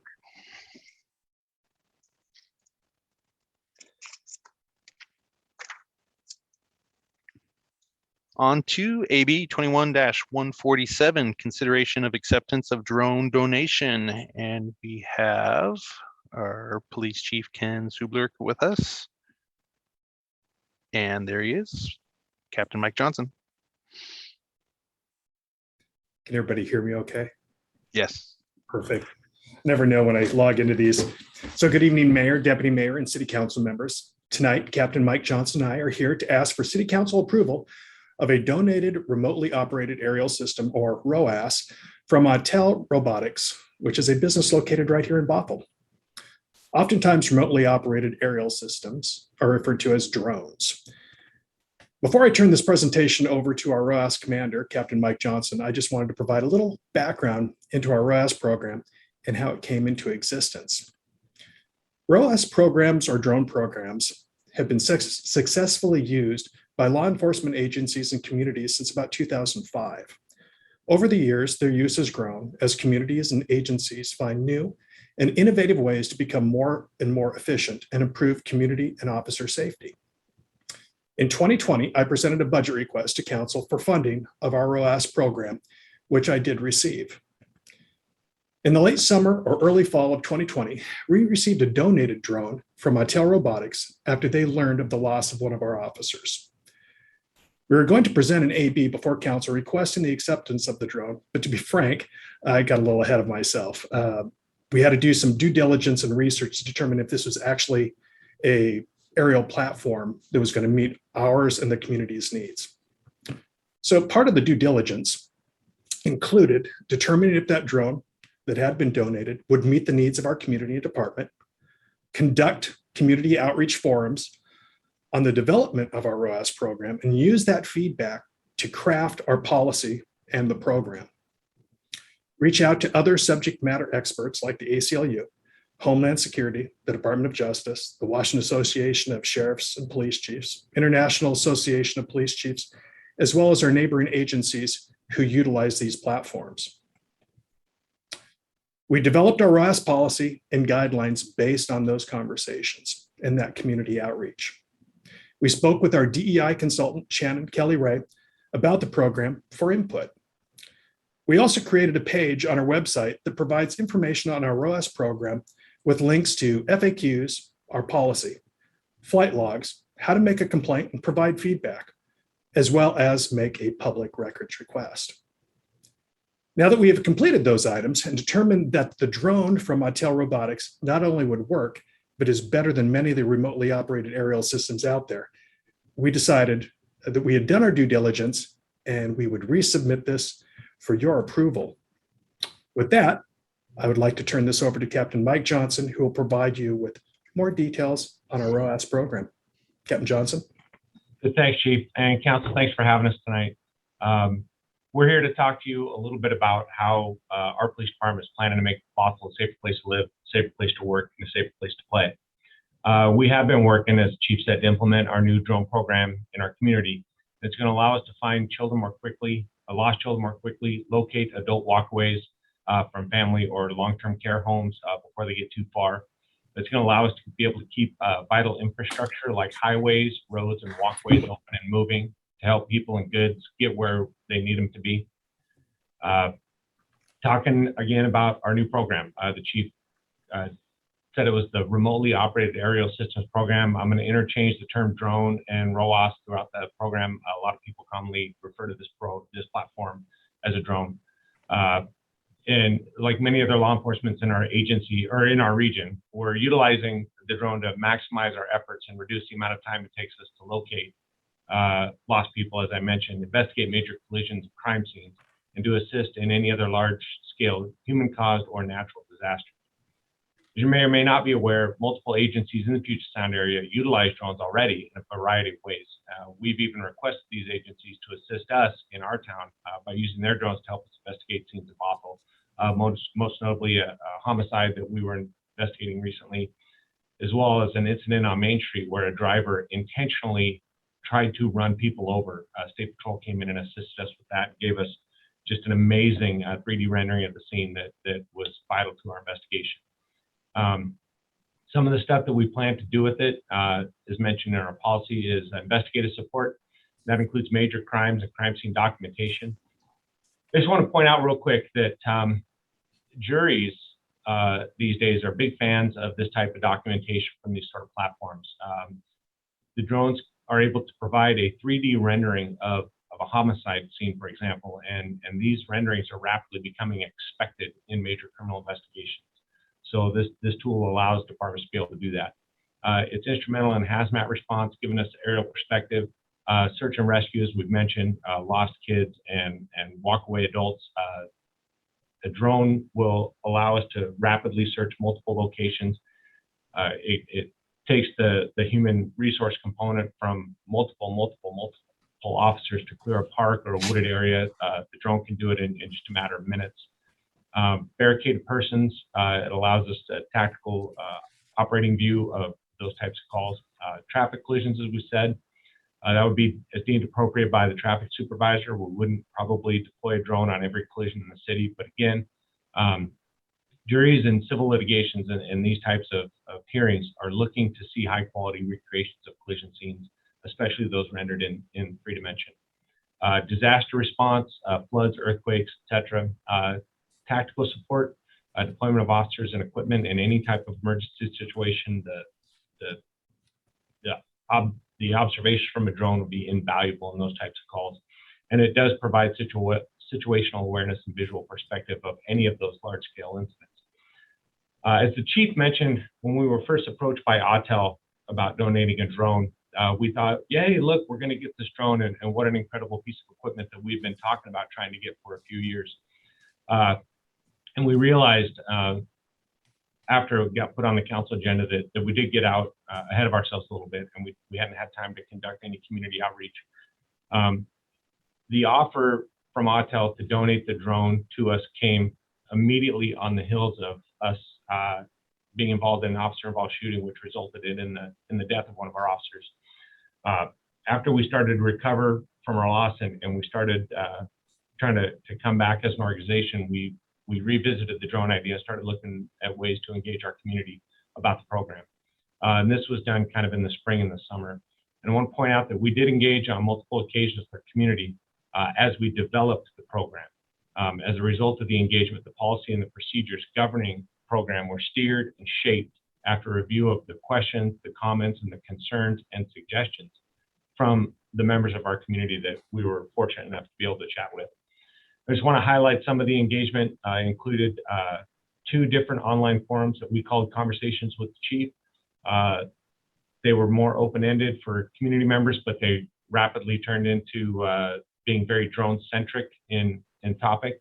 And then based on that, we decided we needed to have 2 specific online forums where we advertised it and I engaged with community members specifically on drones. We tried to do it at staggered times to be able to capture more input from the community.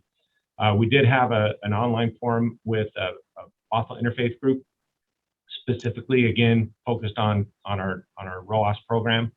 I did make a nice, very nice, well-received presentation to the Bothell Kenmore Chamber of Commerce. And then I had followed all that up with multiple conversations in online meetings with members of our community to address their specific concerns and answer their specific questions. In some cases, the conversations went on for an hour or more. So we were able to gather a lot of feedback, answer a lot of questions, and those concerns, questions, and the feedback were what drove portions of our policy. Some of the highlights of our policy I just want to touch on real quick. Answers one of the big questions. So one of the questions we were asked several times were, what safeguards are in place to protect civil liberties and privacy? The first thing in our policy is we do have sort of that 2-factor permission for flights, kind of like on all of our banking apps. You have that 2-factor authentication where it takes 2 things to be able to log into your bank.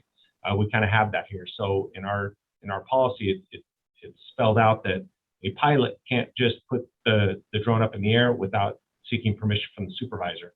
And the supervisor can't mandate a pilot put the drone up in the air without the pilot having input onto the mission. So it does take both of them to agree that the mission fits within policy, it fits within our philosophy, and it's something we're going to do. On top of that, there is a program coordinator and a program commander that all have input on these types of flights and missions. But we're also going to be taking care of some of the transparency concerns, the privacy concerns by posting flight logs online. We were able to utilize a flight data online program to capture all of our flight logs from the drone, and Chula Vista, California has a public facing portal that shows all of their flights, the maps of it. I have pictures and I can show you those at the end of this little chat, but it'll show you what it looks like and it'll help us provide some transparency. And as the chief mentioned, we also have a one-stop shop. We are on the website for the police department. We have a link or a drone page with links to the flight logs that's coming soon. Air Data is building it for us as we speak. It's going to look very similar to this Chula Vista site, and we're hoping it should be ready to go in the next few weeks. But right now, if someone wanted a flight log, we could get it for them because our flight logs are being captured by Air Data. They're just not on the public-facing portal yet. We also, on that page, are sharing a link to make a public records request very easy for someone. We're not burying it in minutia. We're putting it front and center. And also, there's a link directly to file a complaint or voice a concern about our program or something that you saw or something that you had a question about. It also has my name and email address on it, so that if someone does have a question and it's not necessarily a complaint or they have some other concern that they want to bring up, they can email me directly.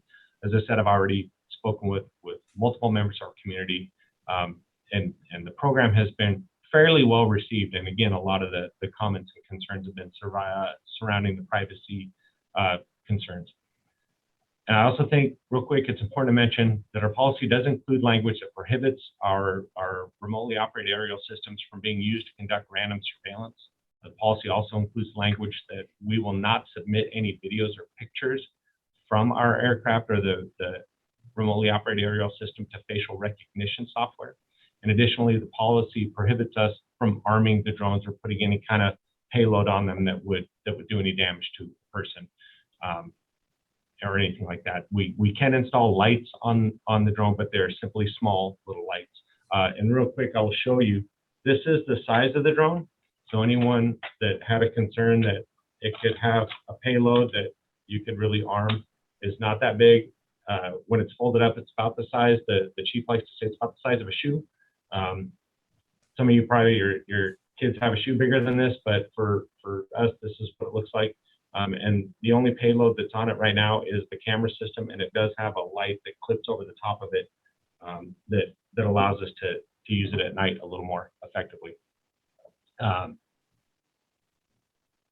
There's also multiple laws that govern police conduct already, especially when it comes to surveillance and search warrants and privacy.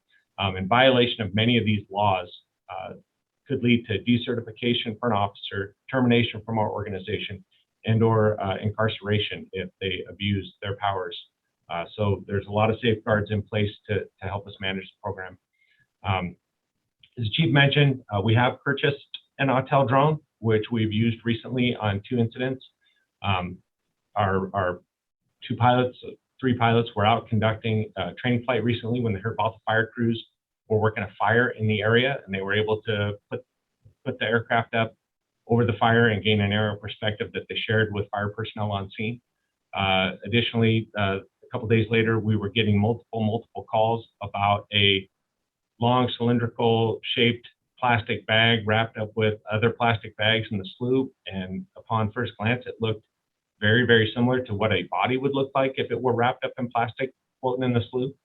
We were able to use the drone to hover right over the top of it and quickly assess that we didn't think it was. And then that's when the captain donned the chemical suit, and I got to wade out into the water of the slough with my little booties on and cut the bag open and realized it was a bunch of construction cones and garbage that someone intentionally, as we found out, wrapped up to look like a body to get us out in the slough for some strange reason. The reason that we're seeking the donation of this aircraft and to add it to the program we already have with the other aircraft is that it does allow for the maximum flexibility of our program to have 2 drones. And that will allow us to, 1, maintain constant visual of a given circumstance during battery changes. So the drone can be up for 30 to 40 minutes, depending on when, maybe as few as 20, and we'll have to swap a battery. If we're on the type of incident that we want to maintain visual observation, either it's a disaster, a building collapse, an armed barricaded subject, having the second drone go up before we bring the first drone down to make battery replacements is key. It will also allow us to search 2 separate locations. For example, if there's a missing child and they think the parents saying, well, they might be at the school, but they might also be at the park. It lets us send aircraft to both locations and rapidly search those areas for the child. Situational awareness of 2 events during a natural disaster, like when the business park flooded a few years ago. This would allow us to have visual perspectives of 2 different places, and the drones do live feed into the ECC.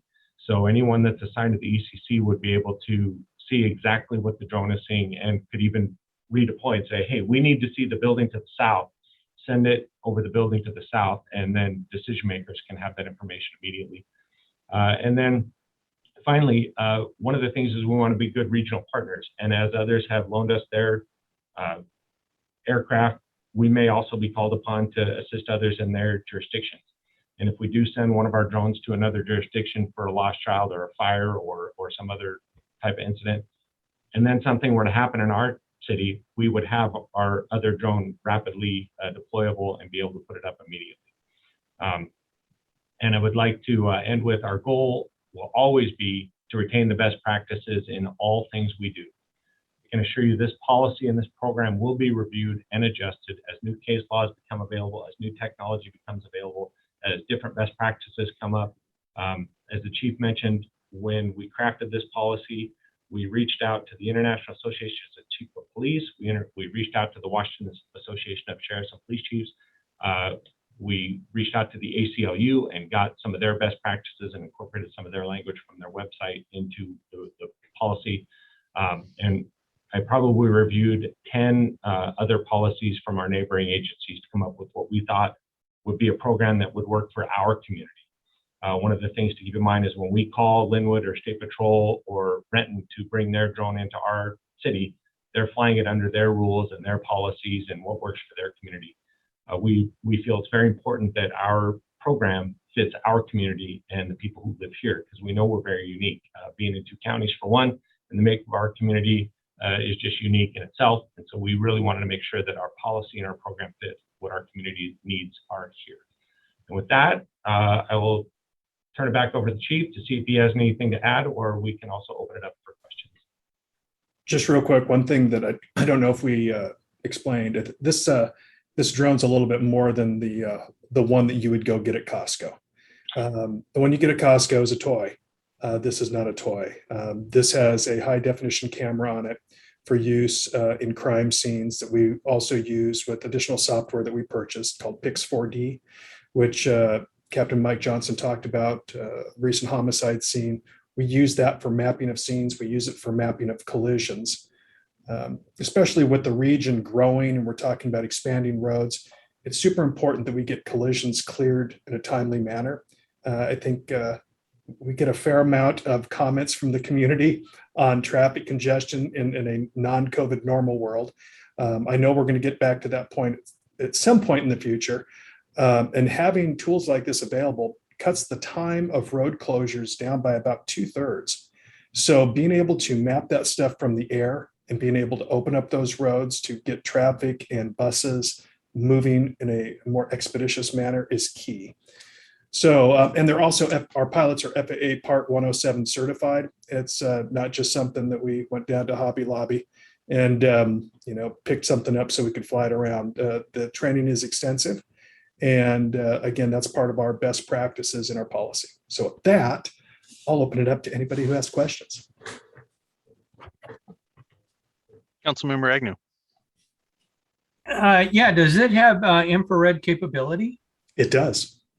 Yeah, in fact, if everybody has a minute, I know this presentation is probably going longer than we thought, but I do have some photos available that one of them is of the thermal camera that does clearly show a person under a canopy of trees, and you can easily identify them.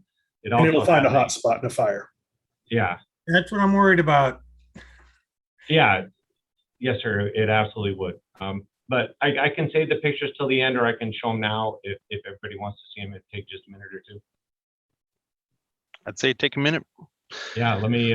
Let's see them, and then that might. Let me go to screen share. Get some more questions going.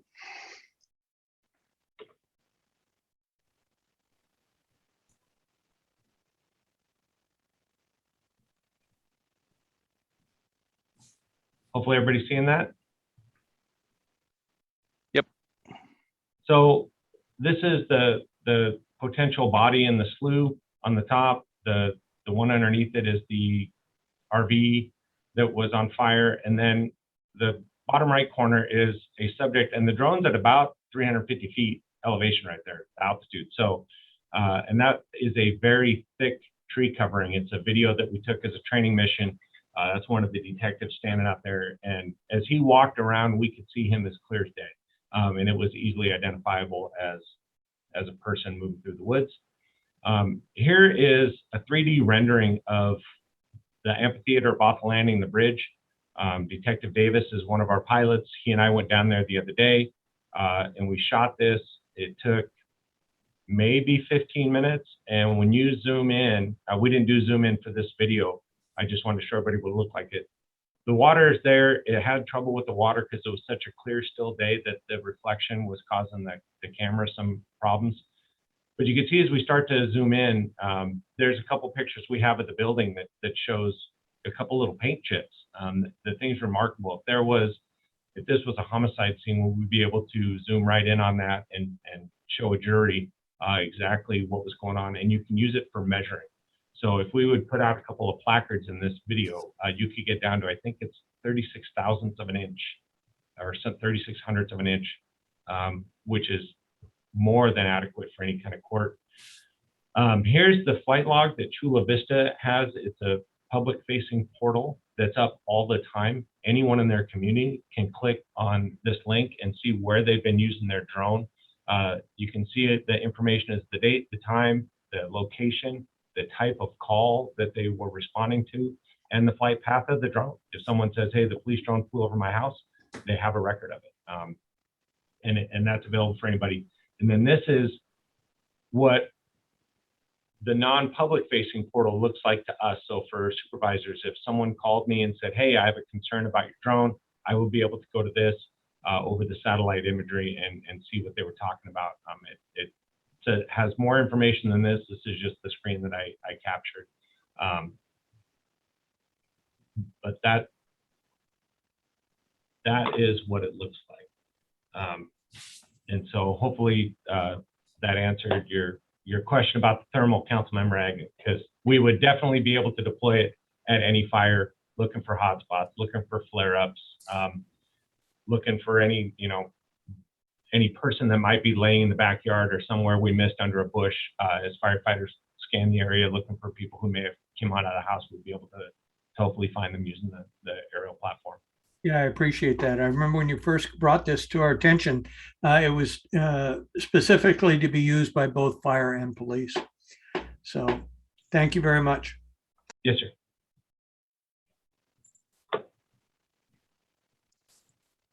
Deputy Mayor Zorns. Well, I haven't spent a whole lot of time trying to organize my thoughts, so if I start to rabbit trail, my apologies right now. One, I've been to several of your public meetings and really have appreciated the way that you've interfaced with the community. You talk about doing due diligence, and that's just a very small way to describe a lot of work that you've put into it. And getting different eyes to look at a situation and ask questions, you can't help but be better for it. And I appreciate how you've your heart for making this appropriate for Bothell. I just am so appreciative of what you're doing for our city. I do have a question, and it may be an unfounded question. You're talking about a public facing piece and then the police side of the information. I'm thinking of a situation where I was talking with someone who lives in the city and was talking about how she has a restraining order on her ex, who uses a drone to go spying into her house. And so I started thinking about people who are victims of domestic violence.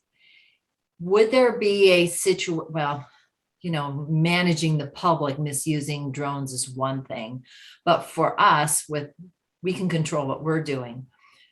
Would there be a situation, because you're talking about 3D graphics that you can get from these drones, or what do you call them, ROAS? Do I have that right? Yes. Would there be a situation where there might be information that would be gathered, but someone has a restraining order and would not want that information where someone could ask for it? Do we have a mechanism to protect somebody who doesn't want the whole world to see their business? Absolutely. So if this were deployed in a domestic violence circumstance, we would redact the report or the flight log as we would with any other redactable public record. Some public records we can't, but fortunately for domestic violence and safety concerns of victims, we absolutely can. And again, this would be used as the thing we've been trying to explain is that this tool is a scalpel. This wouldn't be used 50 times a week. This would be used for those types of circumstances and incidents where it's the best tool available. If we are going to an unfortunate circumstance where there is domestic violence in a home and both parties are there, we wouldn't ever deploy the drone under those circumstances. So if it's one of those, my ex-husband was just here, he's armed, I think he's hiding in the backyard, or he took off running through the trees, we may put it up for those type of circumstances to try and find the person, which would give all the responding officers that time distance shielding. It's a huge safety benefit to everyone involved that we'd be able to try and follow the person with the drone. But we would be able to redact that information. And the 3D renderings and drawings, those are for homicides and fatality collision scene renderings. Those wouldn't be something that the drone does by itself. The video and photo from the drone has to be subjected to the program the chief referred to called PIX 4D.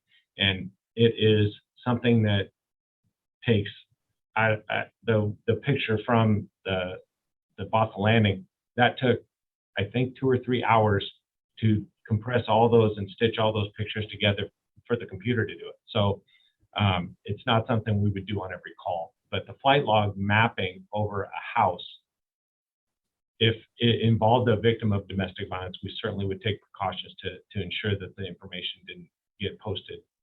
Okay. Hopefully that Yeah, I think so. When you do the 3D mapping, you're doing it for reasons like finding measurements between point A to point B and the slope and that kind of thing. What about a situation where someone has a restraining order, their child is left the house, they have a restraining order, go out and look for this child? Would that information also be redacted so that the general public could just ask another? That some of that information can be redacted, some can't. The public records law is very broad in Washington, and we already run into that circumstance with cases that we have now, where victims call and say, "I don't want my information disclosed." We can make the initial effort. So when a resident uses the portal and says, "I want a public records request for this incident where I know there was a domestic violence," we try to do the best we can to see who the person is requesting information. Is the person that's a party to it a protected person?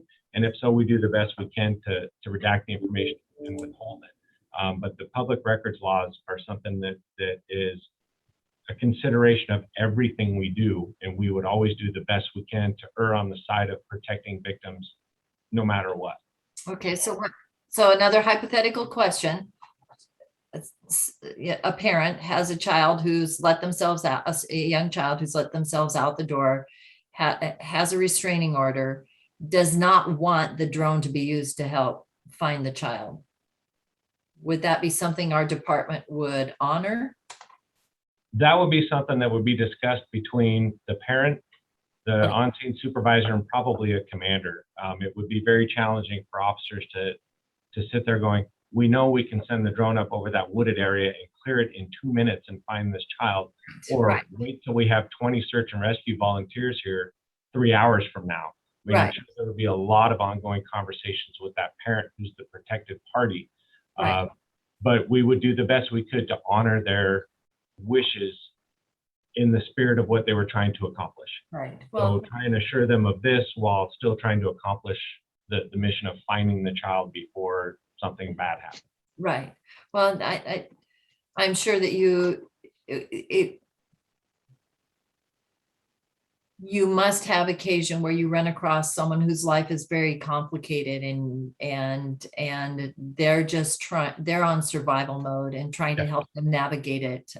That's something that you're much more practiced at it than I am, but I needed to ask if that scenario cropped up, how you would handle it. So thank you. Yeah. We get a lot of training on protected persons and trying to continue to protect them. And our officers get a lot of training on domestic violence and understand how scary that can be. And certainly we would not ever just tell someone, "We're doing what we're going to do, forget your wishes," but we would work with them to try and accomplish the goal of finding the child. So it would be a conversation for sure. Right. It would not be an order or a mandate. Well, thank you for trying to be, when people live under constant stress, it's very hard for them to be beyond, think beyond just what their immediate protective MO is. And so thank you for trying to be that voice of reason to connect with people in stressful situations. Absolutely. Absolutely.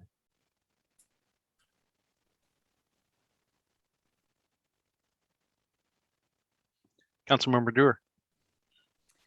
I just wanted to thank the chief and Mike for coming to talk to us and explaining and admitting that you got ahead of your skis. Humility is always good. It happens. It does happen. It does happen, but I appreciate it. And I feel like I have a much better understanding having read the packet and having you come and explain to us how it works. And with that, I'd like to move the recommended action. Councilmember Thompson. I was going to speak, if that's okay. Cool. I just had a couple quick questions before we can move that again. I was really heartened to hear about the community outreach that was done. through this. I've had folks in the community come to me with concerns about a drone program and some of the issues that you brought up over the course of your presentation. My only complaint about the presentation is that I had questions written down and you answered most of them. So I'm going to ask one in kind of a roundabout way. You mentioned a list of things that you had done after talking to the community. Did any of those come up, and were they done specifically only because you spoke with our community and not because you had seen them elsewhere? I would characterize it as the strength of wording we used with the prohibitions and the privacy protections. The strength of wording came from meeting with our community and finding out what was really important to the members of the people who live here. A lot of policies said, hey, try not to do this. Hey, we should make sure that people's privacies are protected. Hey, it's a good idea not to arm your drone. And after hearing, and one person in particular spoke very eloquently and had many, many good points about their privacy concerns. And the chief and I met and decided that for our community, we were going to strengthen that we will not we should not, we may not, but we will not subject images or videos to facial recognition software. We won't arm our drone. We won't put a gas deployment device on it that will shoot OC spray or anything else at a person or into a window or anything like that. Those are things we won't do. And it's pretty strongly worded that it will not be used at all for random surveillance of persons. There's language in there that includes for specific purposes of skin color or background or religion. And the strength of the wording certainly came from our community members. So I hope that answers your question. Yeah, that does. Next question is just, I appreciate, and I don't remember exactly who mentioned it was, that we ran this by our DEI consultant. How involved was that conversation? I could probably address that. Two different ways. I asked Becky to contact Shannon, for starters, for input. And then I followed up with Shannon and asked her if she had any concerns, things we could do better. The theme that was presented back and kind of resonated with me and it made me feel much better is, you're doing your due diligence. You're meeting with the community. You're doing her quote of don't build it without them. Well, that was our community engagement. We wanted that input. We recognize that there are people in the community who distrust law enforcement. So we have to take that for what it is right there. And on top of that, we have people in our community that are from parts of the world where drones are not a good thing. They're armed and they carry missiles and things like that on them. So that is their reality and that's their experience. So I think it's really important for us to try to do our best to help them be comfortable with us protecting and serving and providing a policy that is stronger than a lot of them out there. Again, I want to throw this out. Policies and laws are designed to be tweaked, okay?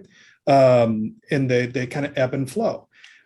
Right now, we feel like we have a really good best practices policy. In a year, that may be different, but that's what it's designed to do. It's designed to go back, revisit it, take into considerations of the world that we're living in at that moment and make those adjustments. And that's the one thing we're committed to. And we're committed to it also because we're accredited. We have to constantly be looking at those policies and making updates. And for what it's worth, I understand that, because if policy didn't get tweaked, my job would be really boring. The last question, in the packet, it calls out specifically ongoing costs around 3 years. Is that because that's the rest of this biennium and the next, or is there going to be a cost that is not mentioned that happens after 3 years on an ongoing basis? So the cost right now, we don't anticipate a huge ongoing cost for the drone itself. There's very little maintenance with this. There will be a day where this becomes outdated technology and we may have to put a new one in. But the cost is, I think it's $5 to register your drone for 3 years, which is what the cost was. But the software package for the pictures is separate from the cost of the drone. But we don't anticipate any large ongoing costs with the aircraft itself. So after the 3 years of licensing, it will be $5 for 3 more years of licensing. It's either $5 a year for 3 years or $5 for 3 years. I can't remember. I'd have to look at the agenda. I do not have specific questions around $5. I promise. We're good. Thank you. Councilmember McNeil. Thank you, Mayor. Thank you, Chief, and thank you, Captain Johnson. I just wanted to echo my appreciation for you reaching out to the community. Everybody has concerns these days surrounding public safety, and for you to reach out and get knowledge and gain knowledge from the community and hear from them and listen to them, adapt the policies, tweak the policies, whatever you've got to do to ensure that they feel safe and welcome within their community, I think shows who we are here in Bothell. I wanted to, we kind of talk about, the eye in the sky and all these different things, but can you talk about, like if we have a school issue arise, would this drone be available to help in an active school issue? One, and secondary to that, also natural disaster, like if there's an earthquake or something, I don't think we have a lot of floods here, but if there's an earthquake or something, natural disaster happens, how quickly can that be deployed? Where would it be deployed from? Like, meaning, is it kept in a car, or is it at the station? Can you speak to that a little bit? So the goal will be to have enough pilots trained that on almost every shift, and we get it with staffing issues and shortages, that may not be every shift. The goal would be that every shift there is a pilot, sometimes 2 pilots, that have the drone in the car with them. And from emergency call to drone in the air, my guess is an experienced pilot would have it up in a minute from the time they arrived on scene, pop the case, shove a battery, power up the controller, and get it up. And so it could be rapidly deployed. An average would be probably 3 to 4 minutes. You get your observer there, you do your pre-flight check and get it up. But if it's that emergency where seconds literally count, we're looking for someone who we believe might be drowned in a body of water like Lake Pleasant or the slough, and we need to get it up right away because every second would count in those circumstances. We could get it up really, really quick. And the idea is it's in the field. There are some agencies that, it's the traffic drone, so it lives in the traffic office. Our goal is to have it out there. It's the community's drone, and we need it up and out there in an emergency. And as far as the school thing, it would be depending on what the incident is. An active shooter absolutely would have the drone up immediately to try and get that situational awareness, find out where kids are running, find out where suspects might be, find out if there's anybody outside that we can identify as possibly being a victim, and help start prep and fire for what their response might look like. That overall situational awareness from 300 feet can give you a tremendous amount of intelligence. And so we would put it up whenever that opportunity unfortunately was present. So hopefully that answered it. Yeah, no, that was great. Thank you. What about where is the information? You talked a little bit about being able to see from a community portal, being able to log in and see where the drone's flown. But what about the data, like the imagery and stuff like that? Where is that actually housed? Who has control of that information? So any imagery that's recorded falls under our digital evidence management policy. It's governed by the state and state law about how long we have to hold evidence. And so it's going to live in our cloud, Axon cloud portal. It's our digital file system. And it will live there and be governed by the policies that we have. There is really bad thumbnail, bad edited, bad quality pictures that show up on our internal flight log if you take a picture. But anything we use that's a video or photo that we would have as evidence of something would be logged and stored under all kinds of policies and procedures that are governed by the state and by our accreditation standards. So our property people would have control over those images.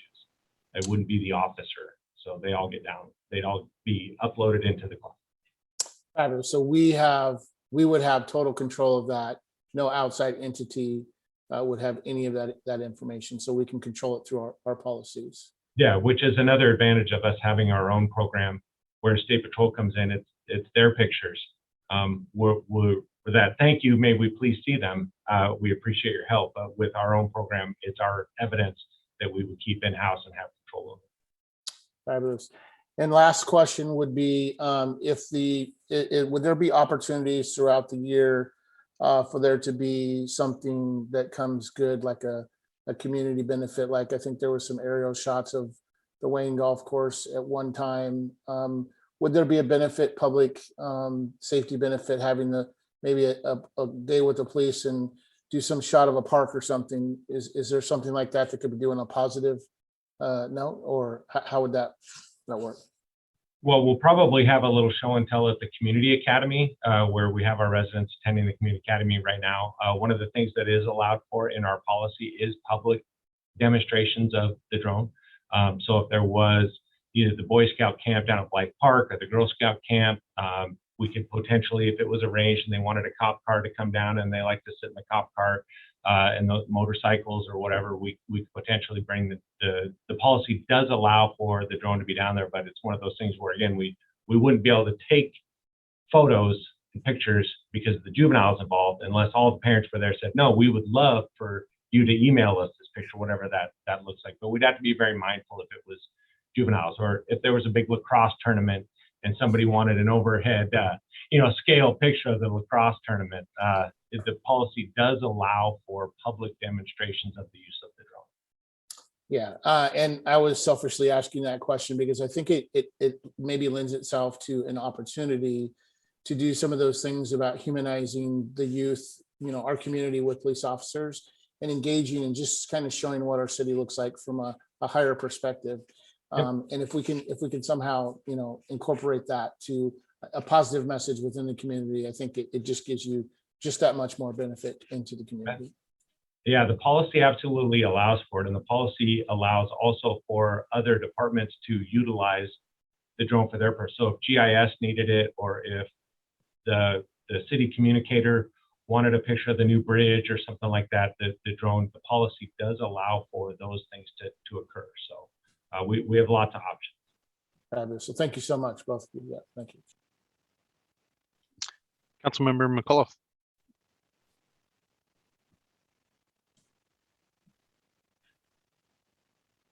Okay, there we go. Thank you. Thank you, Mr. Mayor. So I just want to express my appreciation for your outreach to the community, to the faith-based community, to the Chamber of Commerce, and also to Diversity, Equity, and Inclusion Committee. Those things are really what helped you craft your policy, what helped you protect people who have concerns, and I really appreciate your outreach. So I just wanted to say thank you. Thank you. Thank you. We couldn't have done this without the community input. We sure wouldn't have done it well without them. So we appreciate everybody that took the time to show up to our community meetings and events and take the time to call in. Yeah, I'll just say this was a great job on that community outreach. It really shows all the homework that you did, how much of the outreach, how much of the community you connected with. So I think this is just a testament to the police department and all of the staff. So thank you very much. And that was one of going to be my questions, was other departments using it. So I think it's just a great Swiss Army knife that we'll be able to use throughout the city, and definitely for public works, construction projects. Those aerials always are very great for the project update website. So especially, with our upcoming fire department fire stations getting constructed. So if I could jump in very quickly. So as just a matter of pure procedure, I don't think it really affects anything here. Councilmember Dewar did make a motion that was not seconded. I think because of the ongoing discussion, if Councilmember Dewar wanted to remake her motion, that would be appropriate at this time, or continue discussion or questions. I believe we're at that time. So Councilmember Dewar. I move the recommended action and apologize for circumventing everyone or trying to circumvent everyone's reactions. It just was very quiet. So there was a big pause there. So, all right. And then Deputy Mayor Zorns. Second.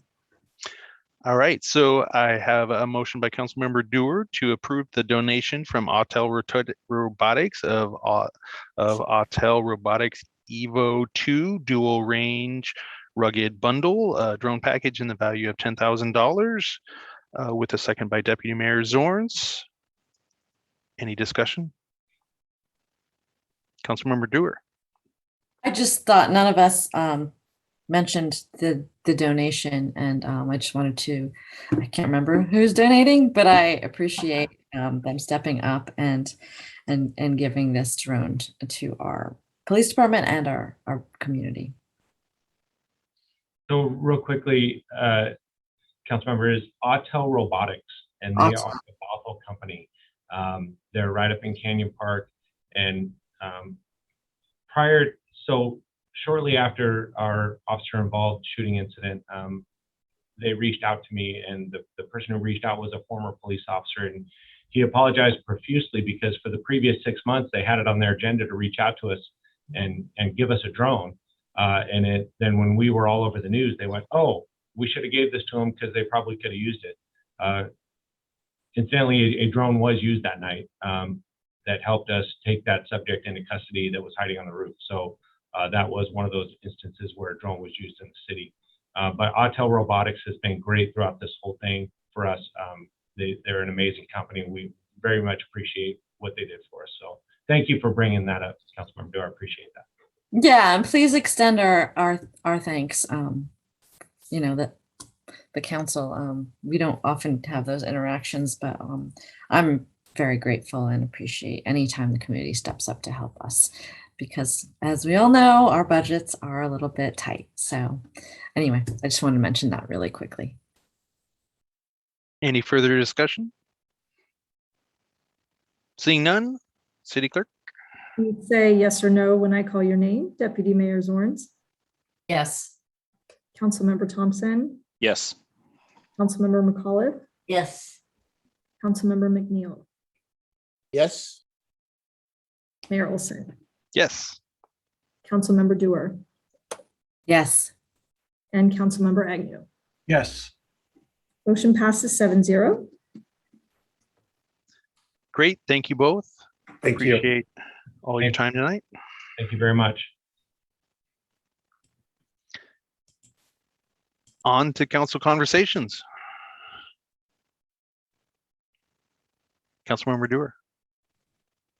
Well, I wanted to bring up once again a discussion. I wanted to have a discussion around mandates for vaccines. The last time we spoke, we did not have enough council members interested in pursuing that. And I wanted to see if anyone else wanted to weigh in. The last I remember, it was Councilmember Agnew, Councilmember Thompson, and myself who were in favor of having that discussion. And so I thought I'd check in and see if anything's changed. I feel really strongly that when we have public safety officers, both fire and police, who are out in the general public, it's their duty to protect. And I think you can't simultaneously say you're protecting the public if you're potentially exposing them to the vaccine, or I mean to the sorry, I misspoke, to the COVID virus. So I just would really like to finish having that conversation and have everyone weigh in. Thank you. Councilmember Agnew. This pandemic has changed a lot of the way we look at life. I too agree that, especially for our public safety officers and the fire side, they have to touch the patient to do their job. So you can't be 6 feet away. So that just eliminates you from working the streets. The police, it's the same way. I mean, police and fire, they're the ones that are out touching 90% of our citizens, and they're dealing with them on a day-to-day basis. And I think it would be judicial of them to get vaccinated to protect and serve the citizens of Bothell.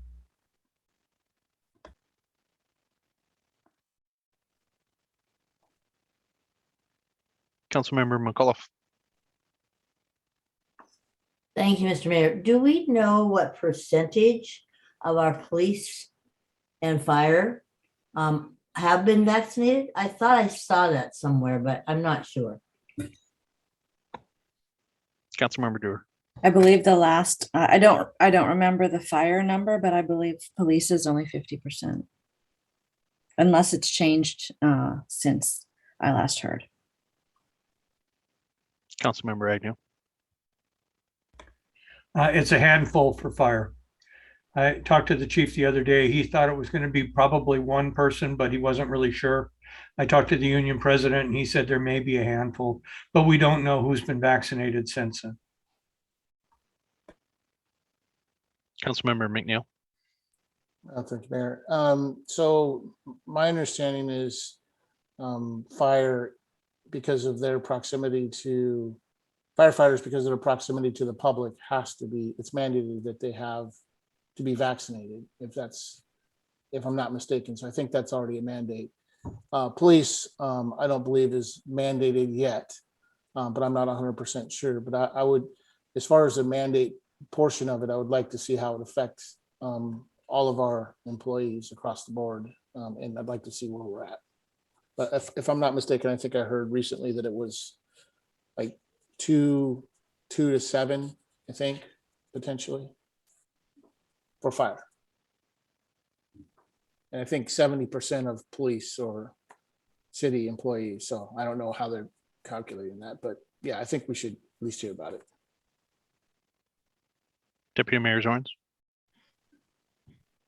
How do I approach this? Okay. As soon as I could get vaccinated, I was out there getting vaccinated and I couldn't get vaccinated enough.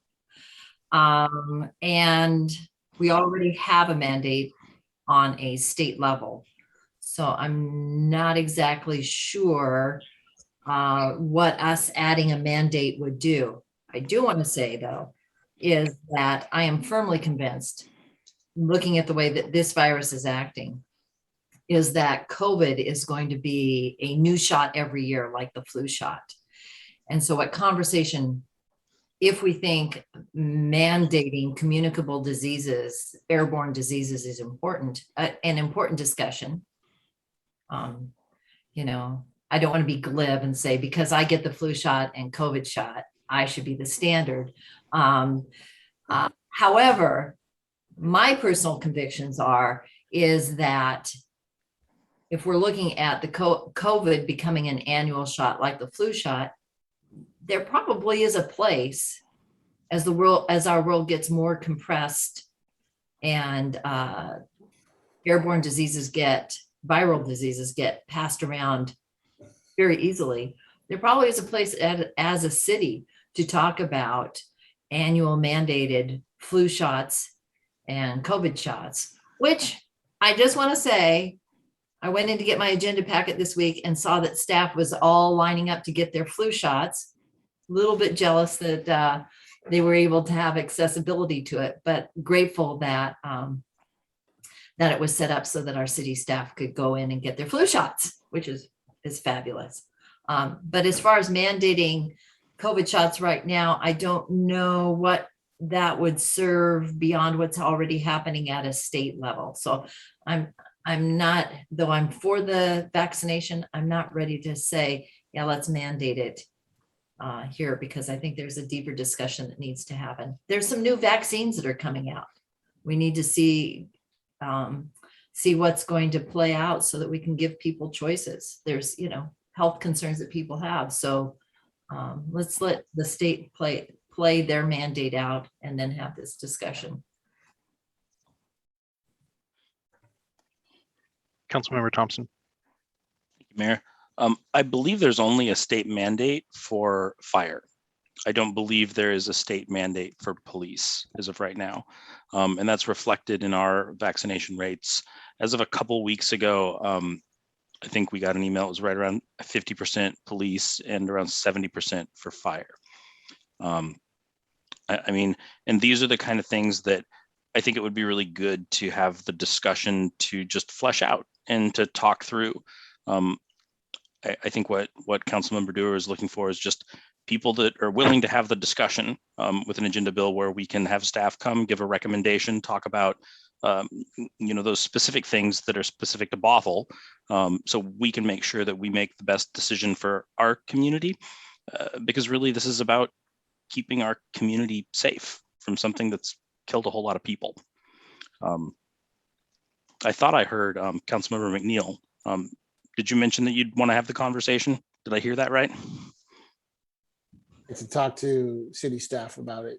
I don't know if I want it brought forward yet, but I'll talk to Erin in my next one-on-one with her and see what she has to say about it. Talk to the chiefs. I think it's important to know where we are right now too, and how it affects us. But I'll chat with them about it. Has everybody weighed in? No. So we had a mayor's meeting, King County, North End, and part of the discussion we had today was what the different cities were doing. Shoreline, I believe they just enacted a mandate, an ordinance, and the mayor shared that with the group, and so I was going to share that with our interim city manager as some information, but it's definitely increasing the number of cities that are taking action and moving that conversation forward. So yeah, I think city staff should take a look at, come back to us with that information on what our current rates are, what the projected impacts would be, to really start having that conversation and really move in the direction on what would be a recommended action for a city mandate for vaccination.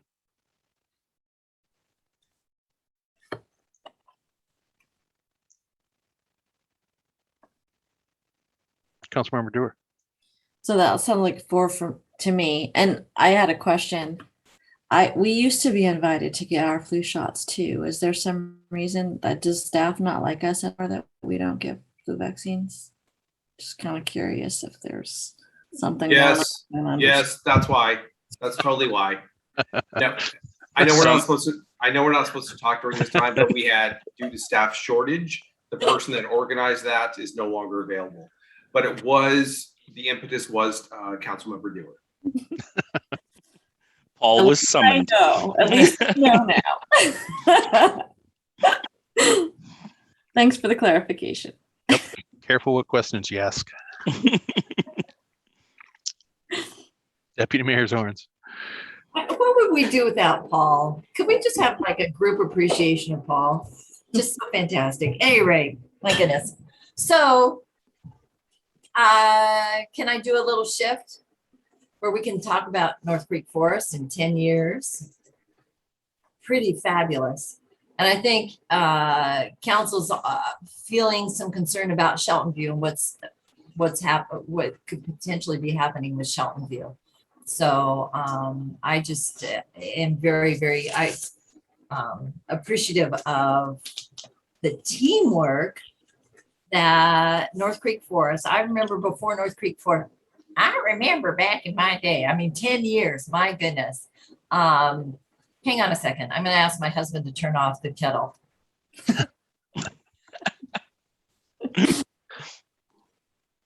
Yeah, so definitely check out the gratitude report that they gave all of us. So some great pictures in there, great information. Sorry about that. I felt like I was I don't know if you guys could hear that kettle going, but it was just like an engine going on my end here. Sorry about that. But yeah, no, North Creek Forest. And well done. Well done. So many good players. And a lot of those players work between our parks, like at One Bothell and what's happens, Whale Scouts, so busy, David Bain, so busy. So we got a lot of heroes here in Bothell, and just really appreciative of the many hands that are making a big job manageable. Councilmember McAuliffe. Thank you. And while we had some of these items under our consent agenda, I wanted to bring them forward and recognize just a couple of items, and that would be that the collaboration between the University of Washington and the city staff in order for them to be using the exercise room while our fire station is under construction. And reciprocating, the staff will be doing CPR training. And I think that collaboration between the University of Washington and the city of Bothell is important to recognize and to appreciate they're doing that. And I think the next one that I really am excited about is our pop-ups are moving along. And I want to thank Jeannie Ash, the Economic Development Manager, for pursuing this, because I know it's not an easy job. But those were on consent agenda, and I did want to bring them up.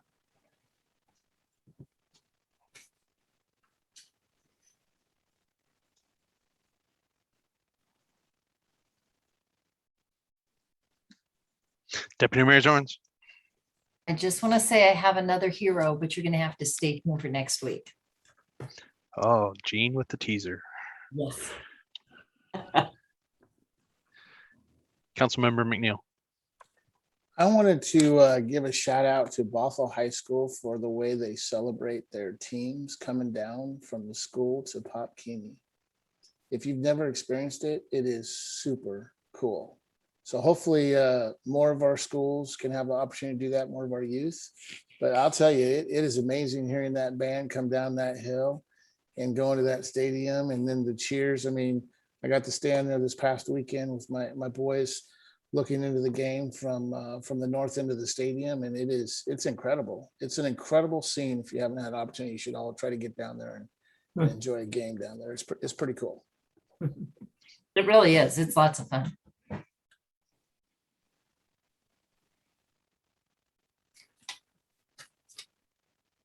Councilmember McAuliffe.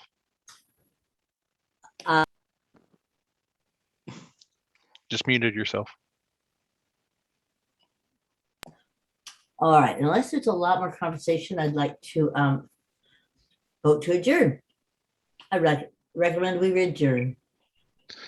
Is that Councilmember Dewar over there in Councilmember McAuliffe's house? Like,